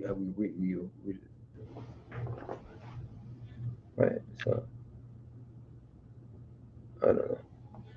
I don't know. I don't know. Let's see. Okay, so yeah, so bananas do have seeds, you guys. In Thailand, bananas have seeds. They're little seed. They're little bananas too. They're not those big giant ones. Yeah. All right. Anyway, so what I'm saying, so you eat food that's not that the earth grew. Okay, that's real food. The earth made it for us. Okay, and what did the earth make? The earth made tomatoes, which is using God's recipe. I got it. Okay, uh, so that's what it is. You know, it's God. This is food God made for us. So He didn't make a mistake. Did not make a mistake. All the food we need is there. We don't need to cook it. We don't need to add things to it. We don't need to do anything. We just need to eat it. Okay. Now, um, and we need to eat it in its form that it came, the form that it exists, right? So if you really insist on eating animals, then you should eat them alive. Eat them alive like a lion does, you know, and drink their blood. I mean, go for the gut, right?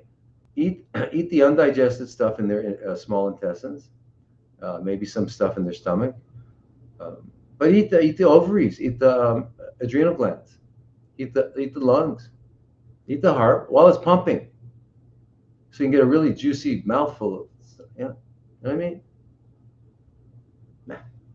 So I'm just telling you, it's madness to me. So eat plants, seeds, nuts. Don't eat. Stop eating 5 hours before sleep, unless you're 33 hours before sleep. Stop eating, just water. Then go to bed by 8 o'clock. Take a bunch of melatonin, put an eye mask on, sit down before you go to sleep. Get a pen and paper, turn all the electricity off, and just write everything you did today, uh, that you got done today. And then next to it, like, right, well, things you didn't get done that you wanted to. The next column, say, all right, so when am I going to get those done? And figure it out. And then, okay, so now what else do I need to get done? Write those down. Now, what am I going to get those done? Okay.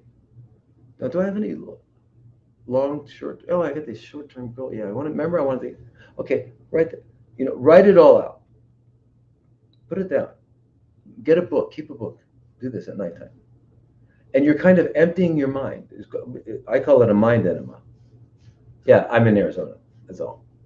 It's not ectoparasites. There's no fleas or scabies on me. It's just I'm living in Arizona. I get home. I walk over there.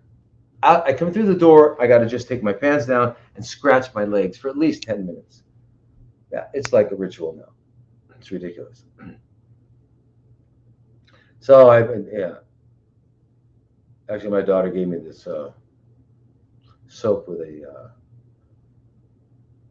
that has an oil in it because she knows I'm not going to rub oil on myself. And it works, but okay. Anyway, now pulmonary hypertension. Listen. Um, they're saying that, but pulmonary hypertension can be fooled with what's called congestive heart failure. It can be, coronary artery. In the coronary arteries, the arteries that feed the heart, when they get plugged up, they can cause decreased blood flow. So that can look like pulmonary hypertension. If your lungs got scarred for some reason, pulmonary fibrosis, which they can easily get scarred. Not easily, but they can get scarred from different things. But you said you didn't have strong chronic obstructive pulmonary problems. You didn't have asthma. Your heart, I guess your heart valves are okay, I'm imagining. But anyway, do what I said. Do the juice cleanse. Do colonics twice a week while you're doing the juice cleanse. Do the juice cleanse at least 3 weeks, and then eat nothing but plants, right? And make sure you got 60% of your diet seeds, the chia seeds and the flax seeds, and nuts and nut milks and nut butters and things like that, and avocado. Eat like good twice a day.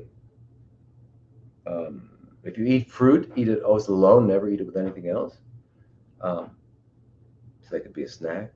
and don't eat the sweet food. Eat the lesser sweet, like the berries, the green apples, lemons, green kiwis, stuff like that. Um, just do that. Do that for 3 months, and then you go in. Just trust me. Just then you go in and tell them to test you, and don't cheat, and don't smoke. Yeah, you can have a glass of wine here and there, but if you didn't for right now, it'd be okay. But if you did, it's not a big deal. You know. Um,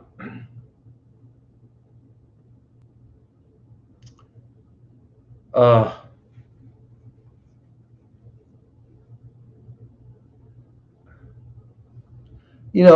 Listen. Let me just tell you something too. When they come up with all these,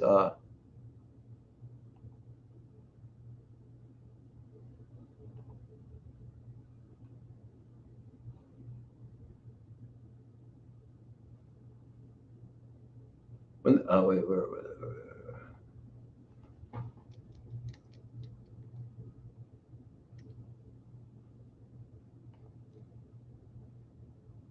where are we?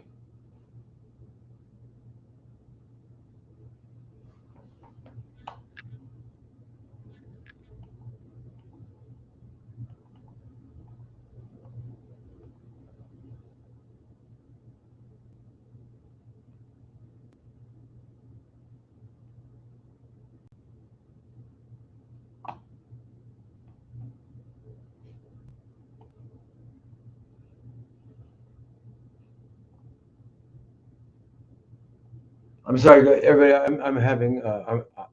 I am a technical problem. I'm having technical difficulty. What did I do?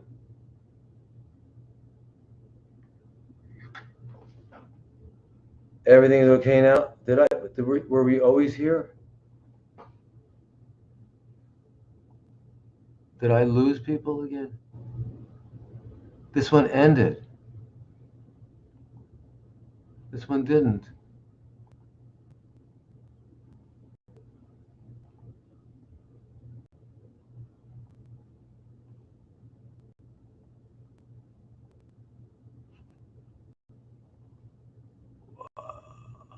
I'm sorry. Does anybody on Restream? Are you guys on Restream?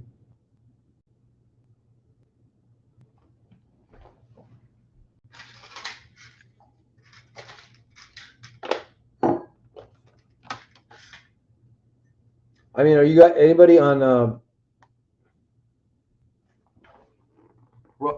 is anybody on Rumble or YouTube or anything like that? Anybody on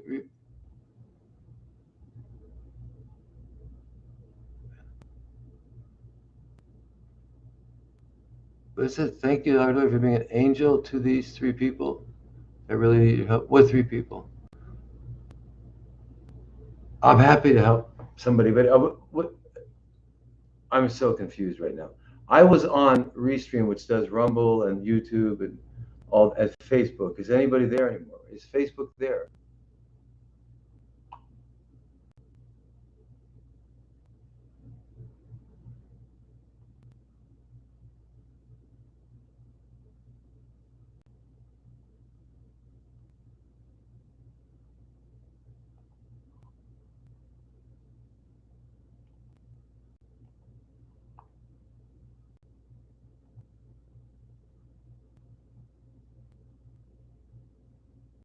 What?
Okay.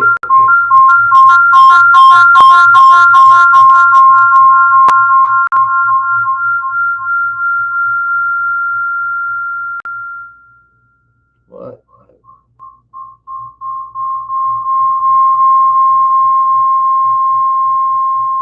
Wait. Let me just look. Hello?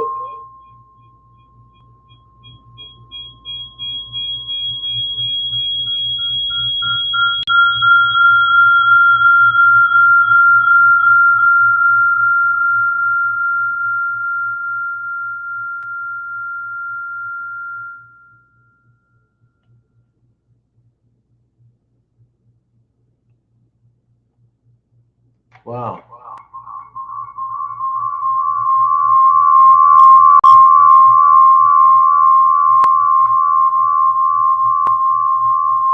Can anyone help me? Anybody have an idea what's going on? I'll get Gunner. I'll give you the parasite protocol, which I've done in the webinar. But let's get this fixed. Anybody have an idea? I'm on restream that's making this. Obviously, I got two things on. I don't know.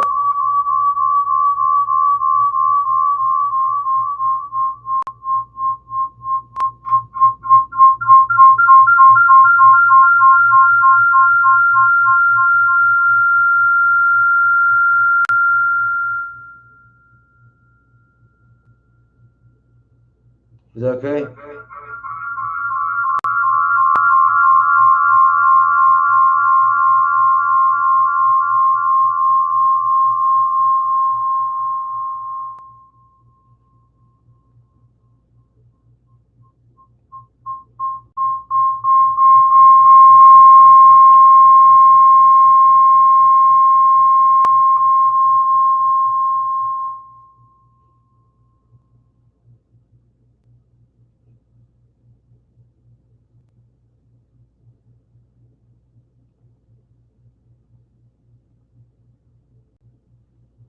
Hello?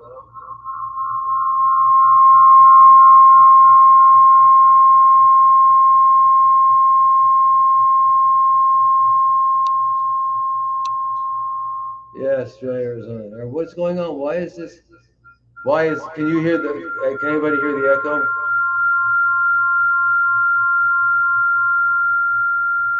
Echo. My God, that's horrible. Anybody help me with this?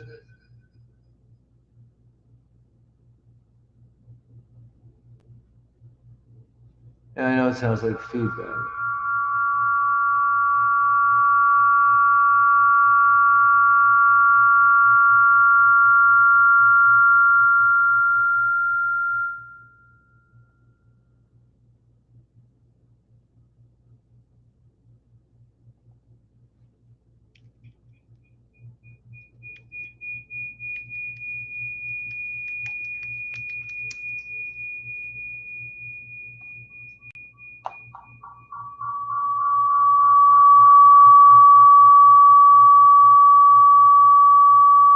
Jeez.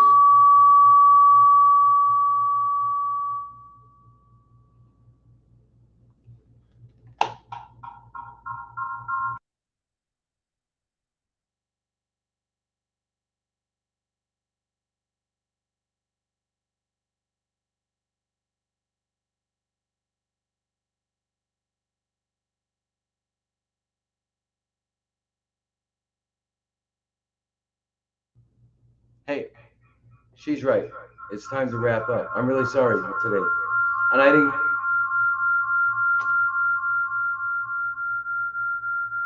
I don't know what to say. I'm very sorry for this. Now, no sound. Now, no sound. All right, you guys. I don't know what to say, but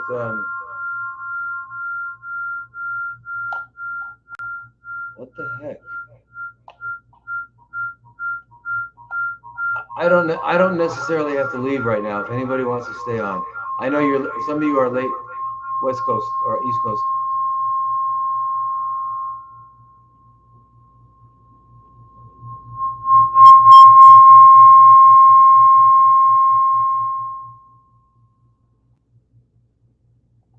we go.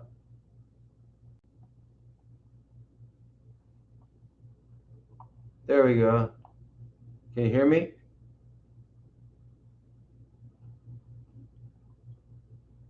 Can you hear me? Can you hear me? Oh, okay. The sound's gone. Okay. All right. So listen, I'm so sorry. Good night, you guys. Thank you so much. I apologize. Crazy night. I'm going to actually try to get it together. Yes. Yes, Carrie. It's a bummer. It's Arizona dry weather. It's madness. Makes me crazy. Let me answer a couple other questions, okay? Because I feel like I didn't get much done. I feel like the night was spent. Oh God. Okay, I do want to answer.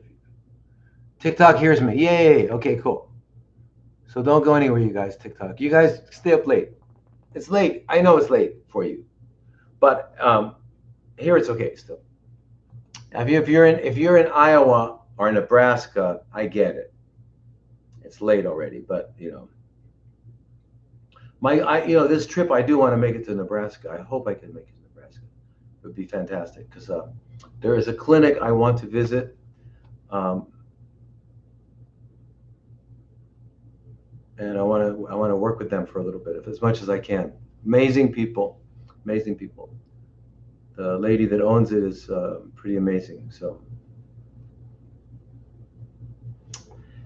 anyway, let me see. I hope to get there. Let me see. Okay, somebody, Gunnar. I think you said a little while ago. You said, okay, good. You're here. Perfect. Someone said give you the parasite protocol. I did. Did you see the webinar? Everybody, please look at the webinar, and if you bought it, you still have access to it.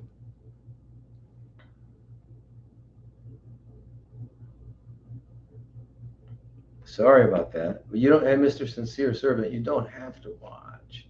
If you want to go. If anybody wants to go. I'm so sorry for everybody. Anyway, the protocol, I keep going on the wrong. Good. Here we go. Yes. Okay. So anyway, somebody asked me about the protocol. The protocol is, I went through all of this on the webinar. I spent 3 hours. So it's all there. Please get it. And you'll get all your questions answered. I even tell you where to get it. Okay. So it's where you can get the. Now, I wanted to say one thing about that. I did say in there that I will help you with it, but I'm still, believe it or not, and I'm still assembling a team. I'm trying to get a team that is in different locations that are, so that whatever time zone you're in, someone will be awake that you can talk to, that can, you can get a consultation, okay, for just parasites. I'm not saying that they're, you only have parasites. They're a big deal. I'm just saying for only parasites. Okay, so if I can get, trying to get people. I've got a couple in. I've got one in Thailand, maybe two, and I think I have a couple here. And I've got to figure it out because there's a lot of people out there who want to get more information. More, they want to be guided more specifically, and I get it. And some people want to be guided more specifically, and fasting as well. So anyway, let me go back to these questions here because I really feel like they do them. Anyway, Michelle, I think you're doing good stuff. I don't know. I think your coffee is something. I don't know what's going on with your coffee, or your coffee, your enema bag. Okay, so Jennifer, I need advice on how to lower my right. Oh, we did that. Okay. Your right ventricular pressure. Okay. Well, you can't just work on your right ventricle. If your right ventricle is I mean, did you do an echo, and is your right ventricle, is it like thicker than the other ventricle, or thicker than it should be? It won't be thicker than the other, but anyway, there's a lot of stuff going on. But do what I said. eat the way I said, 3 to 6 months, you'll just be amazed. Okay, so you do the cleanse 3. If you can do 8 weeks, do 8 weeks. 6 weeks, do 6 weeks. Remember, a juice cleanse, you're only not getting fiber and you're not getting fat, but you're getting all the other nutrients. Okay, it's just drink it, drink, and you're gonna at 3 or 4 days. After 3 or 5 days, you're gonna be fine. You won't even know what hunger is. Everyone's gonna. If you do these things, you have the desire to chew, taste, swallow, and smell. Chew, taste, swallow, and smell. That's what we want to do. So chew gum. Find some kind of gum that you can chew, or chew ice. Ice is not really that good for you, but chew it. Give you something that chew it. Chew. We want to chew, taste, smell, chew, taste, and swallow. Smell, chew, taste, and swallow. That's what we want to do. Okay? But do the cleanse 6, 8 weeks if you can. 3 weeks, 6 weeks, 8 weeks. The longer you do it, the better. When you don't want to do it anymore, you don't do it. Then you eat nothing but uncooked foods. Find out. Get a chef's book on recipes. Avocado, spinach, easy. 2 bunches of avocado, rinse them off, put them in a blender, in a Cuisinart. Juice of half of a lemon, a couple of peeled and pitted avocados, 2 or 3, and a little bit of salt, sea salt, blend it up. Incredible. Take broccoli, blend it up with about 5 or 6 or 8 or 10 tablespoons of nut butter, seed butter, raw almond butter, raw whatever, and add a little bit of salt so that you can put garlic in it. So it makes good things. You blend them up. You're eating whole foods. They're not cooked. You still got the enzymes. You get really full. These are easy things to make, okay? Now, what else is easy to make? Well, the chia is really easy to make.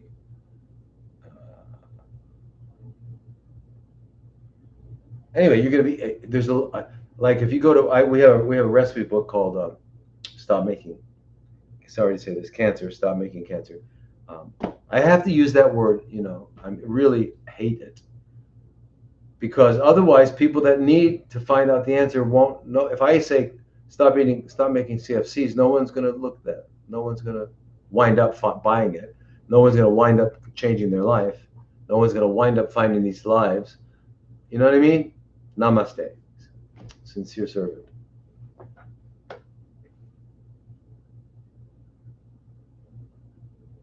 So I got to use that word. But anyway, in there I have a prep book. And then if you were to get in touch with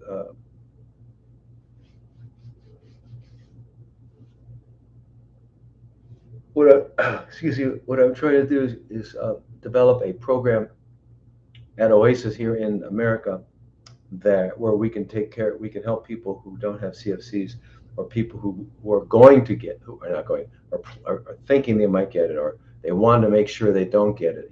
So kind of a preventative thing. And in that we'll have the course, and you could learn how to do it. You could always get. I have on my drlodi.com. I have a course of Stop Making Cancer. It's about 5 or 6, 7, 8 hours. But it's got 4 different people, good lectures and everything. I'm one of them, of course.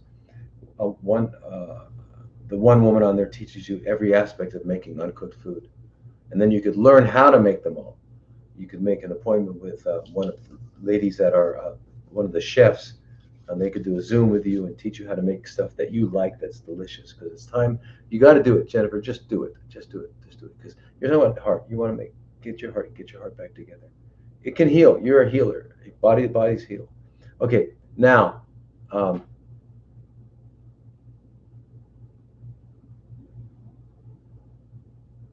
Rebecca says, can you help me with synovial sarcoma in my nephew? He is in his 20s, and he's done all the traditional treatments. It's still coming back. All right, I hear you.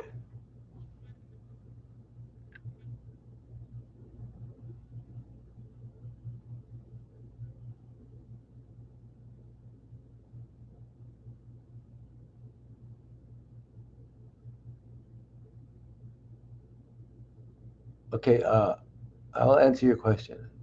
I'll answer your question. Utopia, utopia. Okay, in a minute.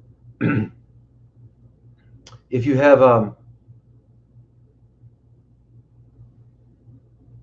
where was it? Okay, synovial sarcoma. Okay, synovial sarcoma just means it's a chronically fermenting cell that began in the synovium, which is the tissues that line joints.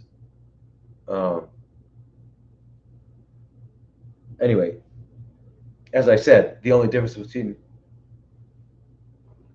one CFC and another CFC is where the tissue began and the tissue in which has become chronically fermenting, right? So it's got the activities of that particular cell, but not the biology of the CFC is the same. Now, so your nephew's in his 20s. So I'm hoping he did not get genetically modified or wet. Is not the recipient of any of the uh,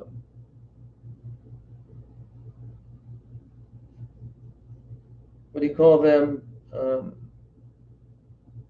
You know what you call them. I hope he wasn't a recipient of any of that, 20s.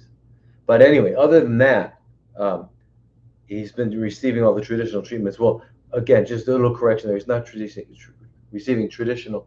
He's receiving conventional treatments. Okay, so traditional treatments is Chief Rolling Thunder and Ayurvedic, traditional Chinese medicine. Um, those are traditional. These are not traditional. They're conventional. So he's probably getting the chemo and it's still coming back, and it will. That's what happens when you get that. It keeps coming back because they're basically feeding it. They're making it metastasize. Oh, did I just say something I should not have said? How could I say something so unscientific?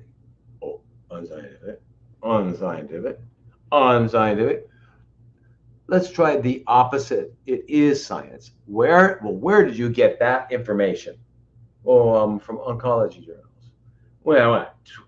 The year 1910? No, no, no. 2022, 2021, and even the last 10, 12 years. If I could share the screen right now, I would do that. Whenever I'm doing a Zoom with someone, I share the screen. I show you. Anybody who's done a Zoom with me knows I will share the screen. I will show you that don't ever believe a doctor, including myself, for the rest of your life. Okay? So if any of us say anything, say, thanks, doc, that's really great news.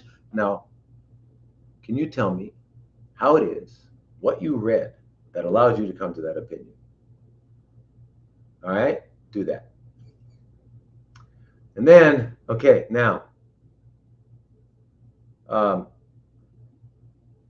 so what I would say is, if you're in America, call me. Let's make it call Oasis of Healing. Call an Oasis of Healing.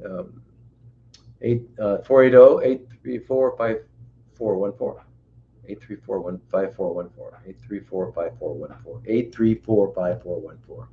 480-834-5414. If you call that number, ask for Maya. Tell her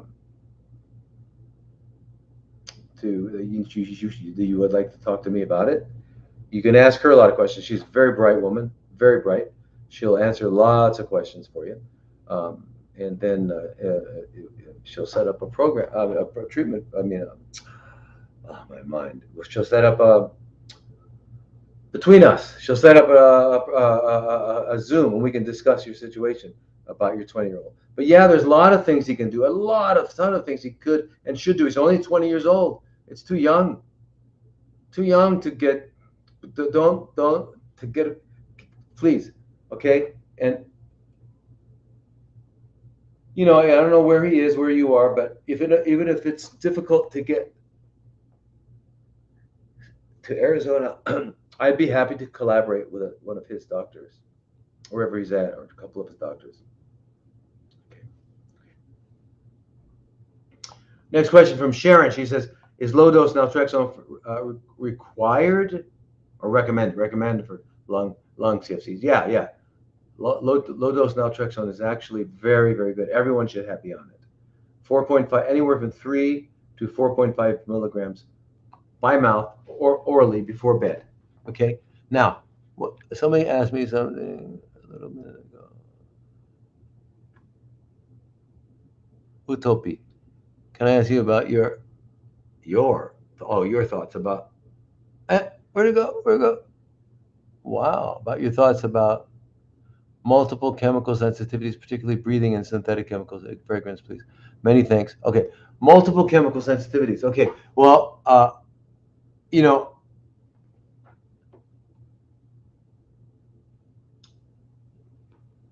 we live in an environment that humans have never experienced before. It's so toxic on every level. I mean, the amount of EMF that we're being exposed to is totally unprecedented on this planet, at least as far as we know. If you had a pair of glasses on that you could see the EMF, you wouldn't be able to see it with your hands in front of you. We are just inundated. So that's one thing. Okay, what is that doing, everyone? That is disrupting our immune system. I do functional immune tests on blood tests on people with CFCs and their spouses, and I'm starting to see the same derangement in their lymphocytes, which are the cells you need to fight all this off. Um, and so obviously it's something they're being exposed to, and I'm seeing a lot of people with the deranged lymphocytes. Is what they call lymphocyte subset test, and the reason and I really attribute it to being exposed to Haji. I don't want to say it out loud, Haji. You know what I mean, right? Give you a lesson in Thai. One is Nung, Song, Sam, Si, Ha, Haji, Haji. Anyway, I think Haji might be the culprit there. And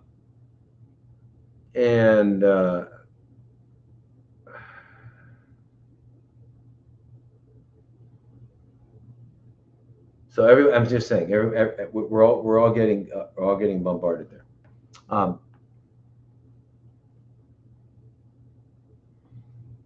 Okay, so here's a.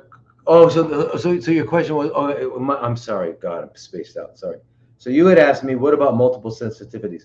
Well, because of the fact that we're eating food that's not food, right? And how do I know it's not food? Because if you're eating food out of a package, it's not food. It's not food. It's not food because if it requires a package, if it has a label on it, it's not food. You have to label bananas. You don't have to label watermelons. You don't have to label things that are food. You don't, even if it was a steak, you don't have to label it because you know what it is. You have to label it something that's hidden. Okay, so you're eating. So we eat too much volume of food. We eat too frequently, and then we eat poor quality. And the end result is a messed up gut. The gut, we have broken tight junctions. It just doesn't function. Our peristalsis is messed up. We're constipated. Everyone, you're going to see as you get older, you're going to accumulate more and more pockets of gas. And it's just, okay, so our colons are in bad shape. Okay, so you've got to be eating real food so that your colons, your whole body can be healthy. Your gut can heal. So multiple chemical sensitivities is kind of like when, if this weren't, an infuser with the holes in it, I could keep pouring in. And what would happen is the water would come up, and then spill over. Okay, so now that's what we're talking about with multiple chemical sensitivities. You've been filled up with toxins, and you're able to adapt. You're now at the place where any little bit that comes in is a problem because your body is now failing to adapt. Okay, because you're full, so you've got to detoxify. You've probably got some environmental toxins that you're not aware of. You've probably got some BPA. I mean, you do. We all have BPA. We all have glyphosate. We all have all these things. Okay, and we're filled with them. So again, hot saunas. Get a binder. Go to the health food store or go online, get a nice bind. Don't go online. Don't go to Amazon. Don't go to Amazon. Don't go to Amazon. Everybody, listen. If you are looking for something and Amazon comes up, find the company that you're looking at for. Like you're looking for a particular item, go onto their website and see if you can order it from them. Don't feed the monster. Don't feed the monster. Brave it too. Brave it. Brave it.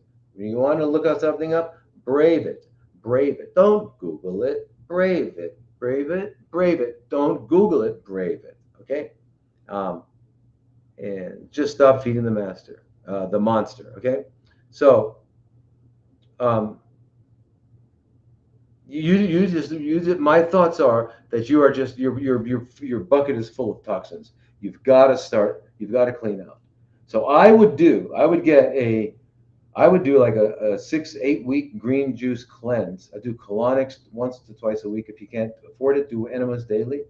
Um, um, and Get outside, do movement all day long. Make sure your body's moving around, jumping jacks, push-ups, um, um,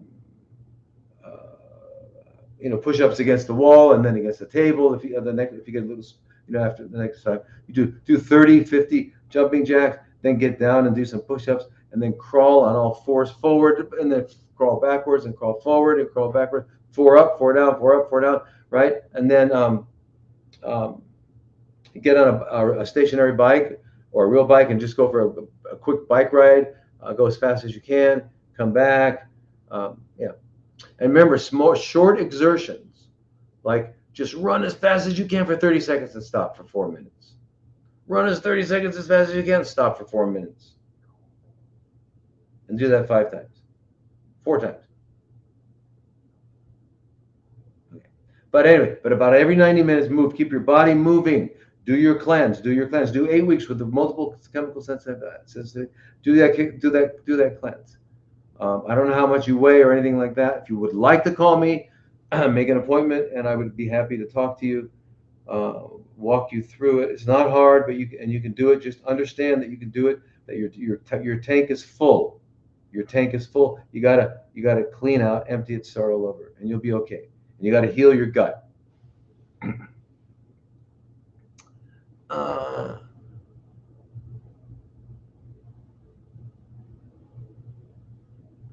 Yeah, if you're taking 1 milligram, go up. Yeah, go up to 3 milligrams. It's not a big deal. Three to 4 milligrams a night. The only time you don't take naltrexone is if you have pain and you're on a narcotic. It'll undo the effects of the narcotic.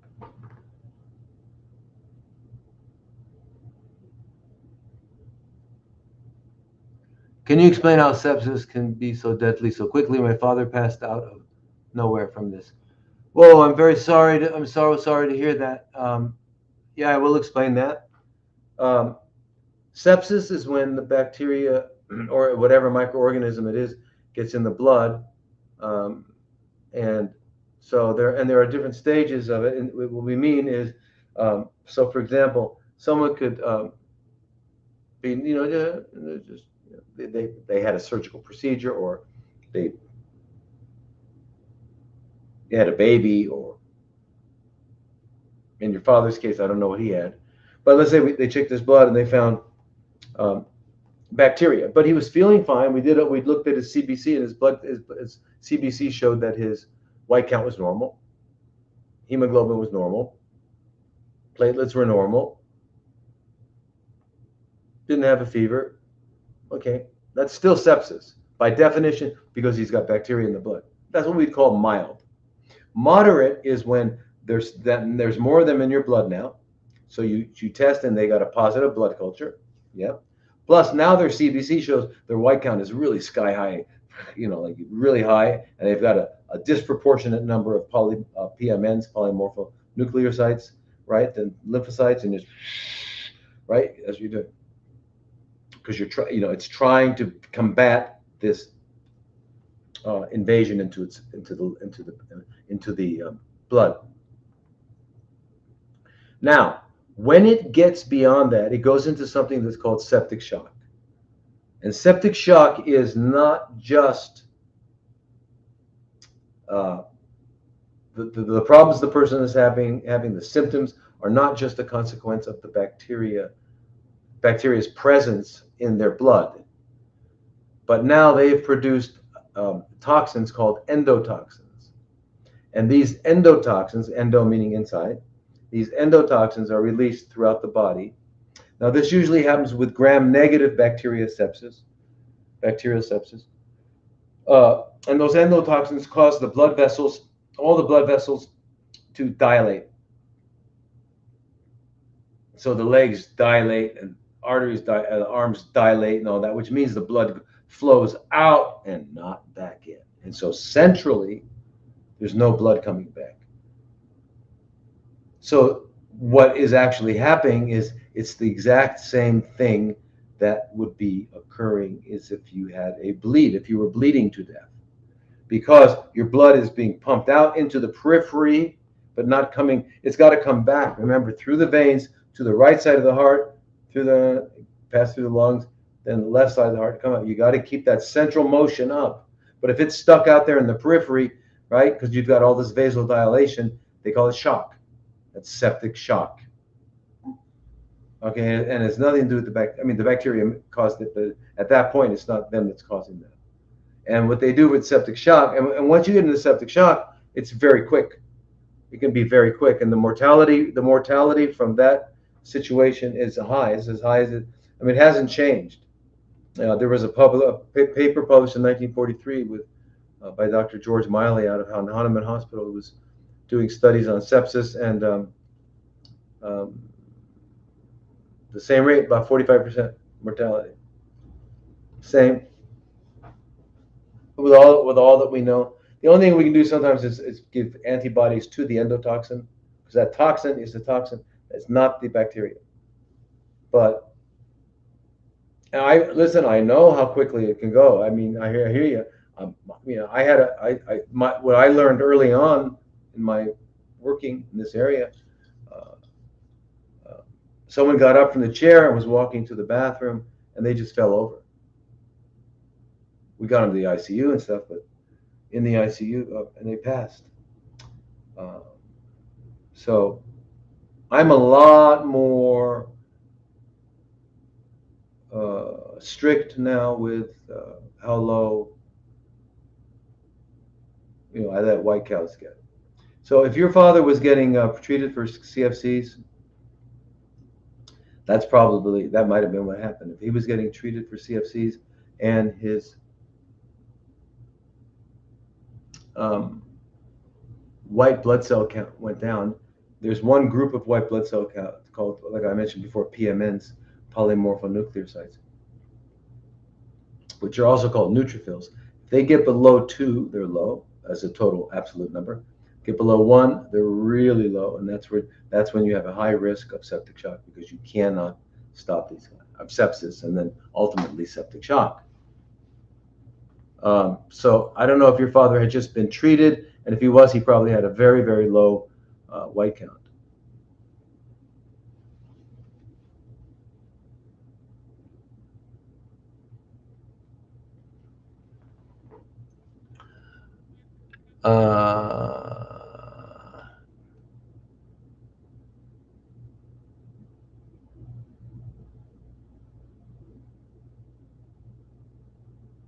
Okay, so here. Darla, my CA15-3 fluctuates 66 and 76. I feel great. All the other labs are good. Is this marker something I should be concerned about? I'm taking Astronol and Valasta. Thank you.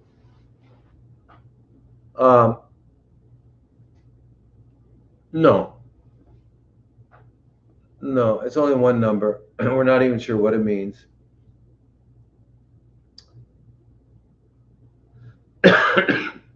The other, what they call tumor markers for breast, are CA set 27.29 and CEA. It's fluctuating up and down. But what you need to look at is your whole metabolic picture. What is your LDH doing, which is an enzyme that we check in the blood? What is your ferritin to iron ratio? If they're all going up and down, then there's something still going on. And that something is that you haven't quite finished. You haven't found the source of the whole CFCs. Have you done biological dentistry? Have you done it by a real biological dentist? And they did a 3D cone beam CT of your mouth, and they know without a doubt that you have no cavitations, you have no root canals, and who read it? Not a regular dentist. They can't read them. They don't know how to read them. They don't even know that cavitations exist. You got to have a biological dentist, and a lot of people say they are, but they have to really be one. So, Emma Abramayan, Glendale, California. Call her office. Wherever you are, I'm just saying she's the best. Maybe you can even call her office and say, hey, I live in whatever. Can you refer me? Or tell me anybody in my area. So have you gotten rid of all the parasites? Have you done a really good thorough cleanse, 3, 4, 8 week juice cleanse, the colon hydrotherapy, lymphatic therapy? Are you going to sleep early? Are you moving around all day? Are you moving around all day? Are you meditating? Are you learning to be quiet? Are you learning to turn your mind off? Turn your mind off for 2 minutes only, 5 times a day. 2 minutes only, 5 times a day. 2 minutes only, 5 times a day. Do it, do it, do it. Turn it off. How do you turn it off? Because you listen to your breathing. How do you listen to your breathing? You close your eyes. You sit up in a chair.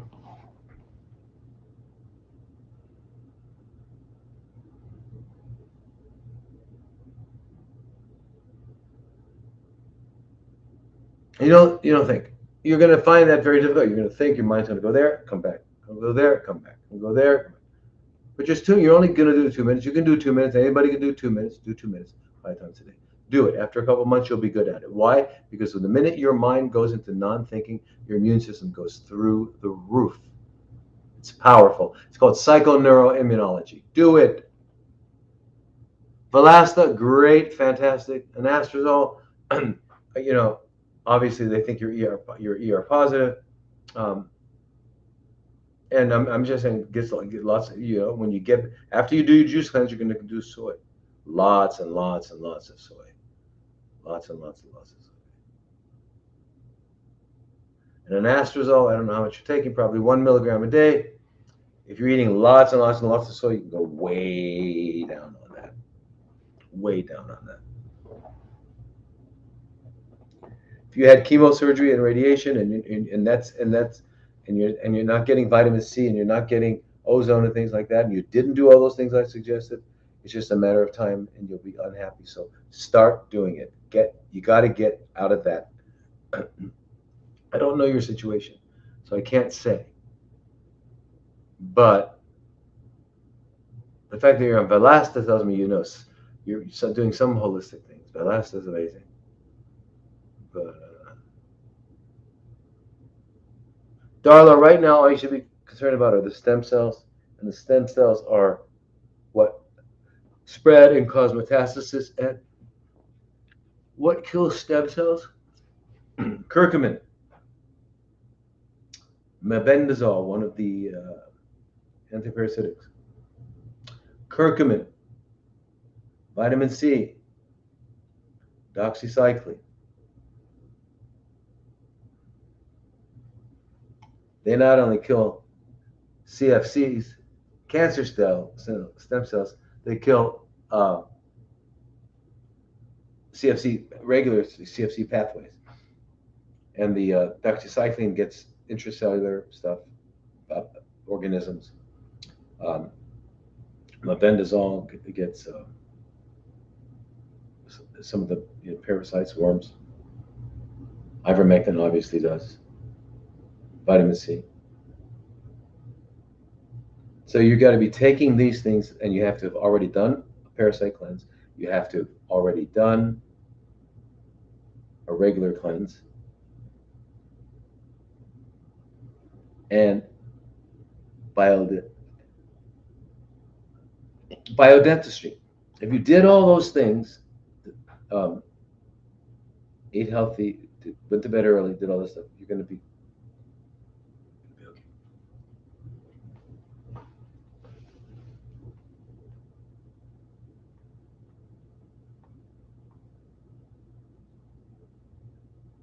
I don't know how to bet.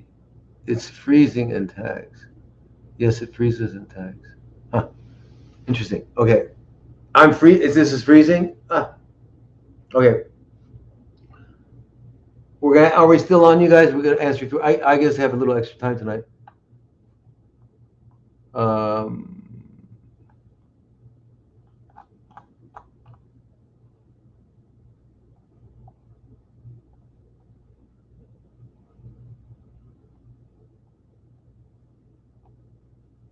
Come on.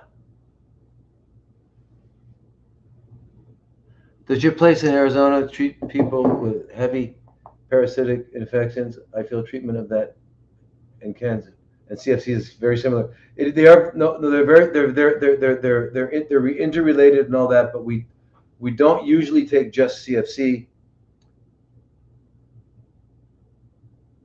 I'm sorry, we don't usually just take parasite. Um, but if you have have a very heavy, but do me a favor, please call 480-834-5414. Ask for Maya and have her talk, and then you talk with me, and let's find out. Let's find out what we can do. Okay.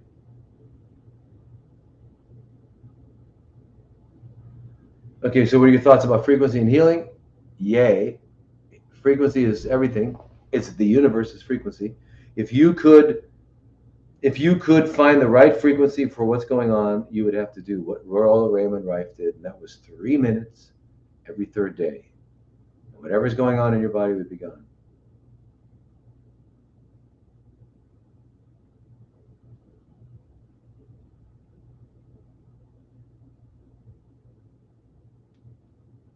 It is sad that people believe, yeah, it is allopathic.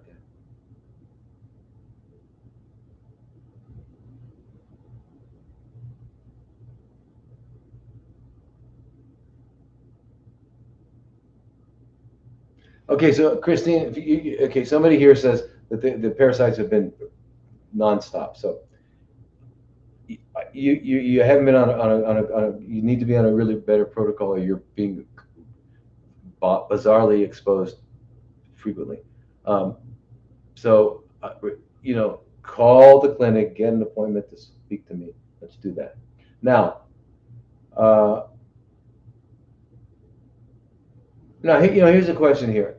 Okay, now what are my thoughts on urine therapy with doxycycline?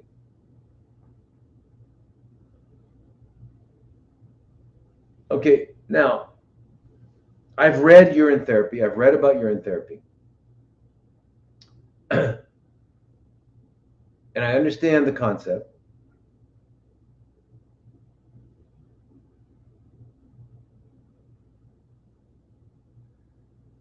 And I've been aware of it since I was living in New York in the early 2000s. But um,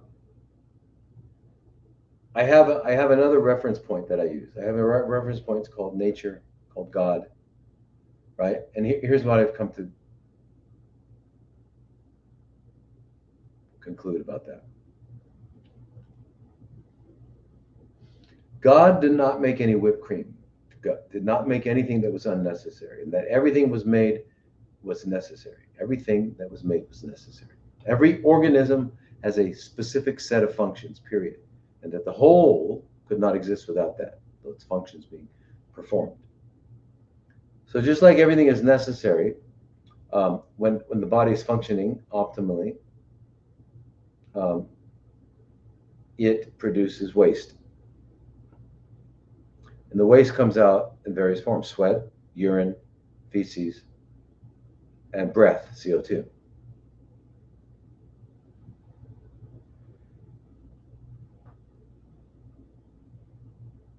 I don't see how, I can't understand how it is that we would be designed by by divinity, by the divine by the the divine intelligence that has put this universe together, this remarkably incomprehensible universe together, how we were designed, and to be eliminating that which we should be keeping for our health. It can't happen. Teleologically, it cannot happen.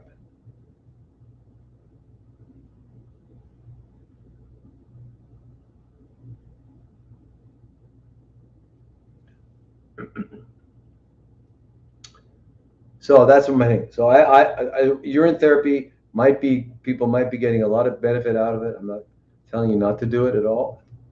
I just don't understand it. I don't think that God, nature, put us together so that our kidneys get rid of. Because I will tell you something. Our sodium and our potassium are held within in a very limited range. Our pH, very limited range. Calcium. Anyway, calcium has got other things besides urine. But the sodium, potassium, pH, water, the volume of water in your body, and a few other things, are completely regulated by the kidneys. Now, so that means we're keeping and getting rid of. That which we need, we're getting rid of, and that which we don't need, we're keeping. Most of the stuff that goes through the kidneys, right? You have to understand, 5 liters a minute go through, so you're getting a lot. Most is kept, but that which is not kept was not necessary. So that's why I don't understand, how does urine therapy, what are we made faulty somehow? That we would eliminate something we need? I need to understand that sort of thing. Now, how could I stop random thoughts? By the way, every thought is random. Every thought is random. We all have random thoughts. Random by meaning we don't know where they come from. We don't decide to think them. They just happen. Thoughts are happening. They're not doing. We just think. Your heart's beating. My mind's thinking. Yeah. So, and this is the reason why people don't want to be alone. And even in solitary confinement, people would rather be out in the main room, getting beaten up and raped or harassed, than to be alone with their thoughts. So these random thoughts are just random. They're all random. That's what drives us crazy. That's why we immediately, when we're alone, grab a book, grab some kind of device, grab a person and talk to them, grab a telephone, TV, anything but alone with our mind. So that's a very good idea that you realize that about random thoughts. So now what we need to do is just turn off all thinking. And the way you turn off all thinking is there's different ways. It's called meditation, but it's learning to listen completely. And so listening to your breath 5 times a day. So if you're Muslim, 5 times a day, after you pray, sit back in 2 minutes. 2 minutes. Listen to your breath. If you're not Muslim, 5 times a day, sit down, say a prayer to God, say thank you very much. Thank you, God, for another day. And then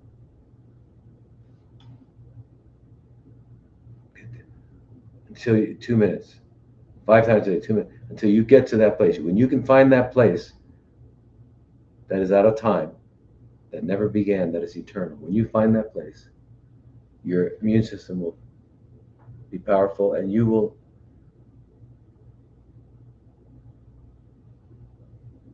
if you find that place, you will become a new person. That place that I'm talking about is the house of God. God lives in the here and now. God doesn't live in tomorrow and yesterday. Could be's, should be's, would be's, could have been, should have been's, maybes, and ifs. Because none of that is real. I just make it up. Just make it up. Just make it up. Just make it up. God only lives in one place, and that's here and now. And guess what is true about the here and now? The here, now. First of all, when did now begin? It didn't begin. It's eternal. Didn't begin, it never, and it won't end. And it's the only thing that's real. It's never tomorrow. Never tomorrow never comes. Yesterday never comes. Maybe should could have never. It's always now. Everything you know is from now, this moment. You're knowing it from now. Now, you cannot think about now, because the moment you're thinking about it, it becomes the past. You're thinking about a past event. So the only thing you can do with now is to experience it. You can't think it. And that and the price of admission is your mind.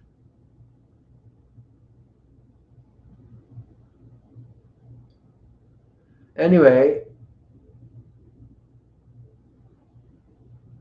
very good, you guys. Now it is really late. All right, 3 hours tonight. Yay!